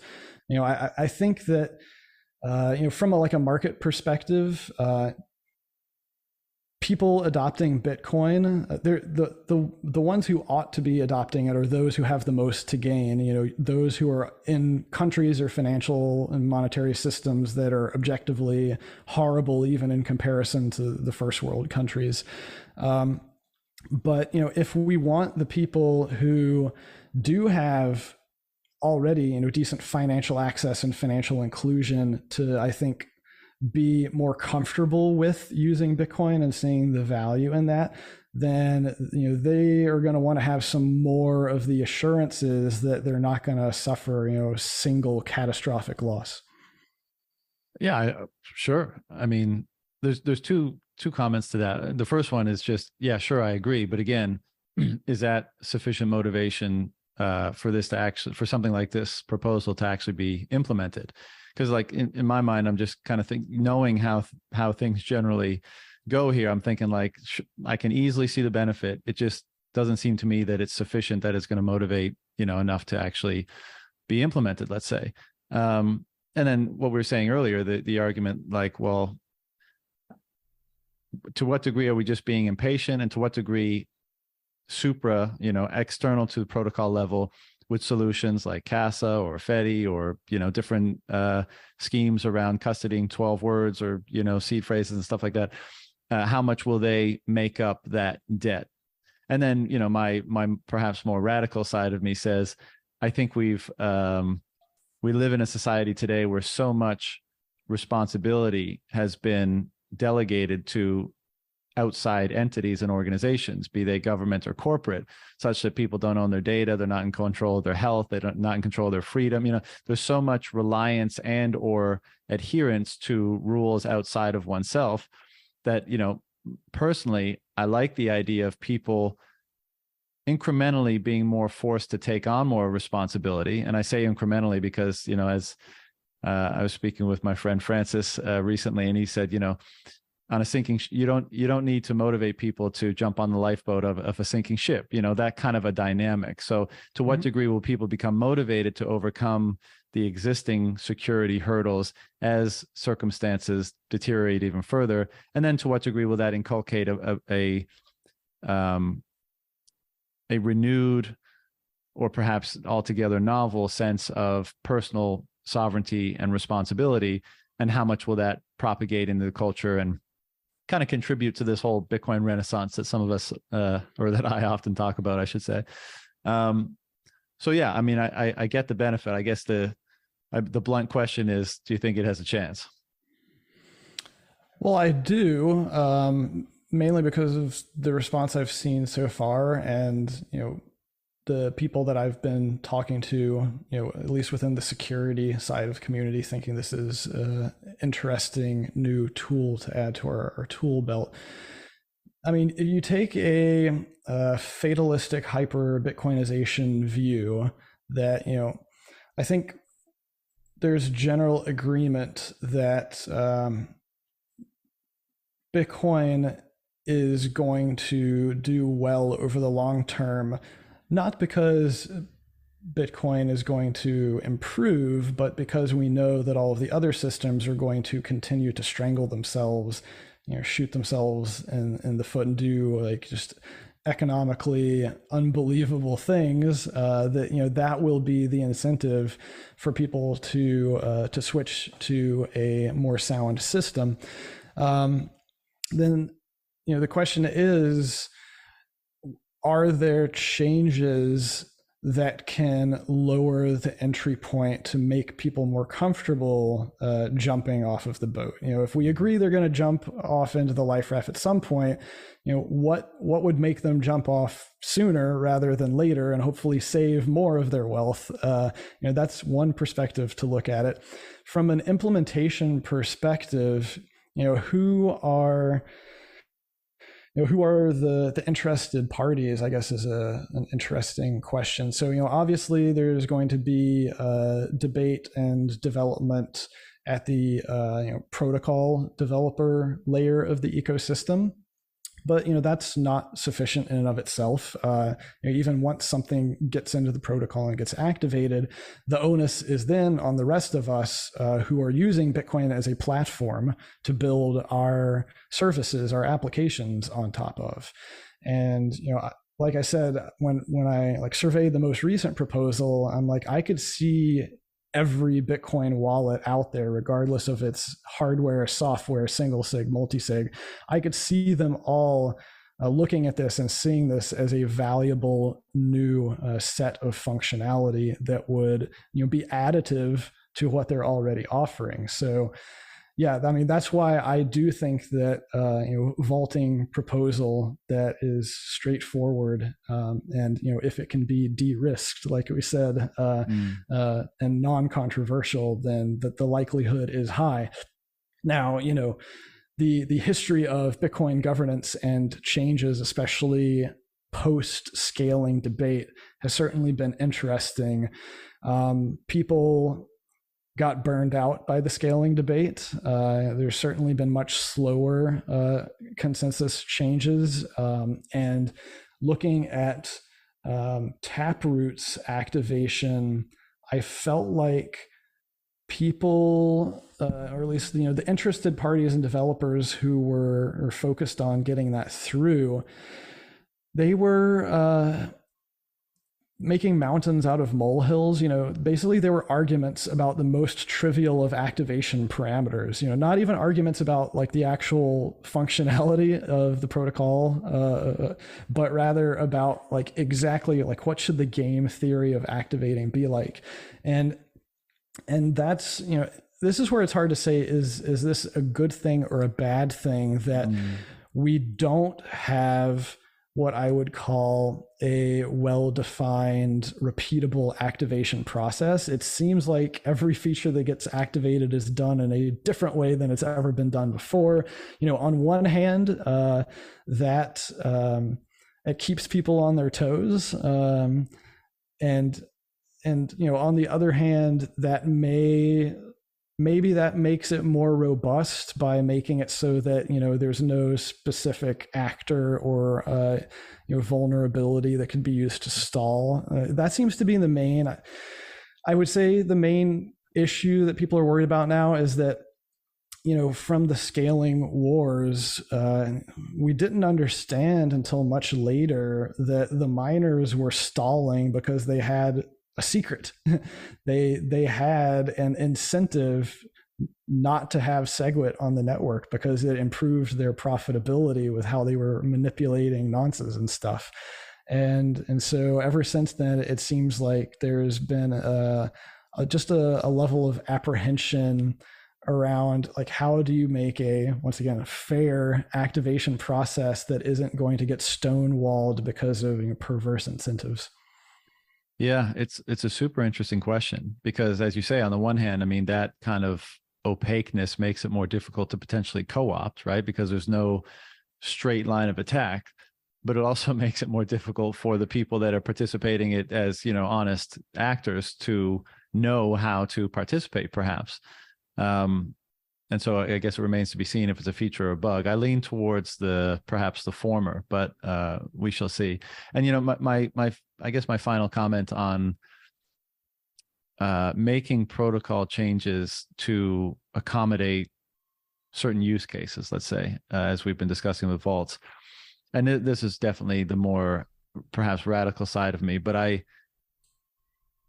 and it's not decided, but I think it's interesting open questions to be had around these things. And this is far more from the kind of cultural, dare I say, social engineering aspect of this new emergent form of money that we have and how instrumental money is, but do we not want to be careful that we don't, on the protocol level, attempt to accommodate all of our supposed or some of our supposed deficiencies, i.e. perhaps our, lack of our inability to take full responsibility for things as they currently are, versus having the protocol almost be a catalyst for people in conforming to it, actually making changes in themselves that are ultimately beneficial. That was a bit wordy, but I think you get what I'm saying. Like, do we not want to, or it's not even really a question I'm posing to you, I'm just sharing my thought that I think it's important that we think, or at least interesting that we think in those terms of like, how much do we want to change the protocol to accommodate for things that we could and are perhaps would be more beneficial for us to have change internally rather than externally. And I think that, that's an open dialogue and will probably continue to be as we move forward. Yeah, I mean, so there's also the vision of Bitcoin as a highly scalable, multi-layered system, And I think Lightning has done a good job pushing that forward. But let's not forget that the promise of sidechains has fallen flat. And I'm sure there's a multitude of reasons for that, but there's a big missing piece of functionality for drive chains and side chains. Basically, the two-way peg. This was in the original sidechains white paper in I think 2014 or 2015. The original white paper was theorizing that the sidechain based future of Bitcoin would have all of these trustless two-way pegs, and you could peg yourself from Bitcoin to sidechain A and even to sidechain B, and basically whole trees of sidechains, and each one of these could be very different and have its own consensus rules and offer all kinds of amazing functionality that people could implement without having to bother anyone about changing Bitcoin's consensus. So this is almost a sort of meta discussion of everything we've said of what if we made one final change to Bitcoin that enabled trustless two-way pegs, and then you let all the experimentation you want happen. You call them shitcoin sidechains. Nobody fucking cares because it doesn't bother them anymore. No one can force them to have to pay attention to them. What would the world be like if we could do that? But we can't do that. At least no one has figured out a way to do that without making at least one small change to Bitcoin's consensus. What's your opinion on such an approach? Yeah, I think that we should enable more experimentation if we can do so in a way that is not imposing burdens and risks on the people who only want to deal with Bitcoin. Right. All right. I know you got a hard stop in about 20 minutes, so this will be the last topic. But I'd be remiss if I didn't cover what was for some controversy with the Casa supporting custody solutions for ETH. I'm sure that prior to making that decision and announcement, you guys knew that there would be a certain amount of blowback, let's say. And I also assume that it was a straight up economic decision. You guys looked at the market and you said, a lot of people need help with custodying their ETH and other shitcoins, and we see that in the market. So I guess my question is, did you assess the long-term reputational damage, and if so, how? And obviously you determined that the income or revenue you could generate from the change was worth it. But how did you guys look at that? Because much as we might all like to say, well, it's just a technology, it's not ideology, I don't think that's an accurate representation, because many of us will readily admit we came to Bitcoin because, as we discussed at the beginning of this conversation, because it aligned with certain ideologies that you held, whether they be libertarianism, anarcho-capitalism, more freedom for every individual. So nothing in our conceptual realm is just an objective tool. It's all about how we use it. And once it enters that realm, it's in the realm of belief and ideology and also opinion and all sorts of stuff. So, and obviously I don't have to tell you that Bitcoin has become so deeply meaningful to so many people for what they presume, at least, it's going to provide them in terms of freedom, in terms of options, and also, of course, provide the world. Many of us would readily admit, we're kind of die on this hill sort of people, because we think that this being brought to the world is such a powerful tool for human freedom and human flourishing that it's, perhaps one of the most important causes. Well, I would assert it's the most important cause of our generation, and it might be the most important cause of any generation. And so I don't think it's fair or even accurate to hand wave away people that express that passion as simply being kind of like zealots or Twitter trolls or whatever, because I feel like that's not fully appreciating how much this is not just a technological tool, but is ideological and political in some of the most profound ways. So all that just to preface the question of how did you guys assess making this decision and what long-term implications there may be in the context of, well, let's just put it in the context of Bitcoin is probably going to survive longer than ETH, in my opinion. And so, yeah, how did you guys think about making a decision in terms of that, in terms of, in some sense, legitimizing this other asset by lending support to it and that kind of stuff? Just bring me into the boardroom, as it were. Yeah, we talked to people. We talked to our own customers. We talked to our prospective customers. We logged all of the deals that we lost because we didn't have Ethereum support. We kept track of what was happening to the people who they talked to us and then they decided for another solution. And if they were willing to tell us, what solution were they deciding for and what was their reasoning behind that.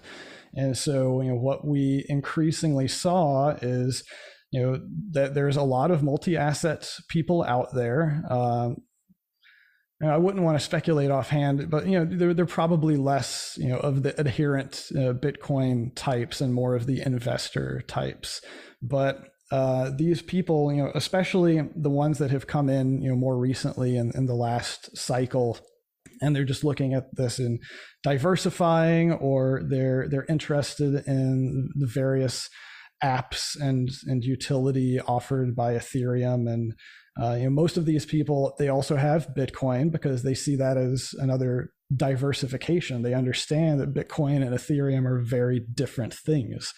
So, for us, it was like, well, how much money are we leaving on the table? Is it worth us to expend the research and development resources to see if we can offer the same type of security model, this distributed hardware-based multi-sig for Ethereum? Because, I was at BitGo when we added Ethereum, and I've written and talked extensively about all of the problems with Ethereum. So I'm familiar with a lot of them. I don't consider myself an Ethereum expert. I've scratched the surface in comparison to the time and resources that I've put into Bitcoin. And yeah, it is a different platform. Of course, some people are going to say that Ethereum is hard money and all this other stuff. And I don't see it as money. I think even like the original yellow paper or the narrative around it was that, Ethereum is gas, and the gas is used to power the utility functions of this other network. So different people are going to look at it in different ways. But at a fundamental standpoint, we are a key management company. We're helping people take self-custody. Bitcoin is the most valuable and an obvious starting point with that, but it's not going to end with digital assets by any means. We fully expect that over the long term, we're going to be much more than just a self-custody company. You just look at Nostr. I would love to see a way for us to start to implement, sovereign social networks. If key, and I would say that key management on Nostr is currently a very big problem, and there's going to be solutions to that. Over the long term, I think digital identity and managing identity aspects with private keys is going to be an important aspect of just people's daily lives. So, you should expect that Casa is going to continue to seek out the tools that are out there and try to figure out, which tools have value and demand. And I would say one of our big value adds is figuring out ways to improve the usability, decreasing the learning curve requirements for people to manage their private keys and to be able to use those private keys to enable the functionality. This all goes back to what I set my career mission to be 8 years ago, is to help people improve their own security and empower themselves. And you know what? Permissionless networks, people are going to empower themselves and do things that other people find objectionable and offensive and stupid. And there's going to continue to be really interesting interactions and clashes between different communities and tribes on social media, and the narratives and the memetics that result from all of that. And I'm here for it. It's a fascinating space to be in. And I also understand, one thing that I've learned over the years, as my following increased by orders of magnitude, is that people who pay attention to you, over a period of time, they develop a mental model of you. And this is not dissimilar to what we talked about earlier of people developing and applying their own mental models to Bitcoin. Well, eventually, over a long enough period of time, if you're someone who is receiving a lot of attention and you have hundreds of thousands of people who have built mental models of you, you're going to do or say something that shatters that mental model, and that results in some sort of backlash. And this is not new for me. It's certainly not new for anyone who has had a following, is that you have to know who you are, and you have to understand that there's a lot of people who don't know who you are, at least fully. And that if you're going to continue to be a public figure and do and say things, then there will be people who get upset. And, that's one of the realities of, being a public person. Yeah, totally agree. I mean, and I think that does happen to a certain degree. And if you're the type of person that evolves and develops and changes over time, then kind of inevitably going to come up against that, at least some kind of friction, if people have a more rigid conception of you. All right, this is the last question, and probably not a great one for 10 minutes left, because it's probably fairly involved, but I'll throw it at you anyways and see what you think. And it's a continuation of this topic, but it's a lot of people in the space, whether particularly entrepreneurs, that start Bitcoin only businesses, I've heard them say before, and I think a lot of the maximalists and people that are Bitcoin only would probably echo this, and in saying that they feel that Bitcoin only, offering Bitcoin only products and services, let's say, and supporting Bitcoin is a kind of moral imperative. Now that's a big statement, right? Because there's a lot wrapped up in that. And so I'm curious to get your thoughts on what you think of that statement generally.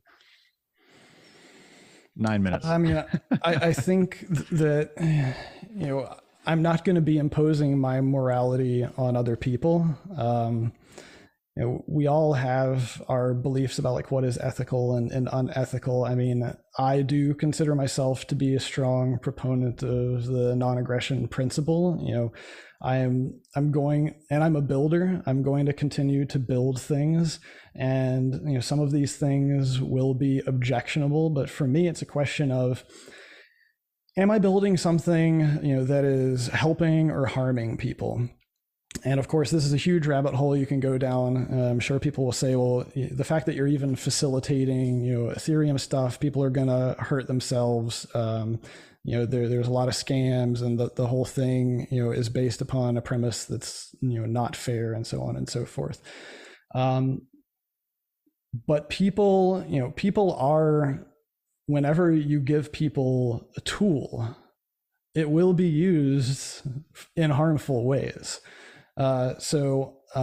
Me building neutral tools, this is another thing that I have to live with, is understand that there are people who will use them to harm others, and there are people who will be harmed as a result of using them. If you look at the level of scams and thefts and hacks and stuff in Ethereum compared to Bitcoin, I think it's orders of magnitude greater. It's certainly a great platform for scamming people on top of. And so you're not going to see me going around telling people that they should be investing in or using Ethereum. This is something that the market has spoken to us about this. We're not going out and trying to project onto other people what they should be doing with their wealth. And, even if we, setting Ethereum aside, even just offering a Bitcoin wallet that is going to get abused. This happened a lot, when I was at BitGo. I'm sure it's happening to some extent at Casa, that scammers are using these wallets and they're like social engineering and performing other tricks onto people, and they're taking that stolen money and they're managing it, with something that I've built, and that's something that I have to live with, unfortunately. It's a lot harder for me to draw a sort of ideological line between one and the other, even though I would say objectively, Ethereum from a very high level view has a lot more activity. It's the nature of having a much more feature-rich, developer-friendly, expressive network. It has more good things built on top of it. It has more bad things built on top of it. And I try not to dwell on that too much. These networks, they have been seeded and are now essentially operating at a point that they are their own thing. We've spent a long time talking about how it's hard to understand Bitcoin. I don't even really try to understand Ethereum and where it might be going. I know that I'm generally not a fan of the different trade-offs and decisions that are made for it, but there is no covering your eyes and saying that there isn't value there. I mean, the market has quantified that there is value. You can certainly object to how that value has been accrued, but from a business perspective, that is a significant chunk of the market now. Mm-hmm. I knew that was a horrible last question because there's so many other paths I want to go down, but unfortunately we're limited by time today. So Jameson, I'll let you go, man. I appreciate you coming on for a chat and signing up to do so, because it allowed me to ask a bunch of questions that I don't usually get to ask with someone who knows more about it than me. So I appreciate it for you taking the time. And any last words or anywhere you want to direct people, floor is yours. Well, if anyone out there has not seen my Bitcoin resources, definitely check out bitcoin.page. This is one of my oldest open source projects. I think there's about 1,500 educational links there. And is that where the seed plate reviews are? Absolutely. That's one of my dozen other projects. So, I maintain that. That's an ongoing act of love, as, dealing with link rot and the, new projects coming on board and making sure that I have extensively kept track of as much as possible within the ecosystem. It seems like a fun thing to do. Like, it would be fun going through all those tests and shit. Yeah.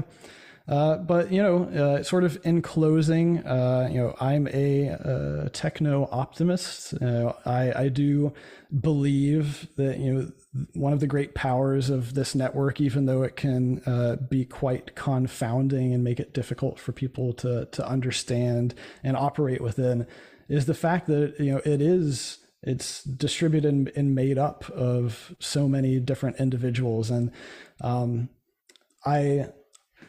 I certainly take a lot of abuse because I've gotten to the point where I have a lot of attention, and the diversity of opinions of people who are paying attention to me ultimately means that I will offend people on a regular basis because I speak.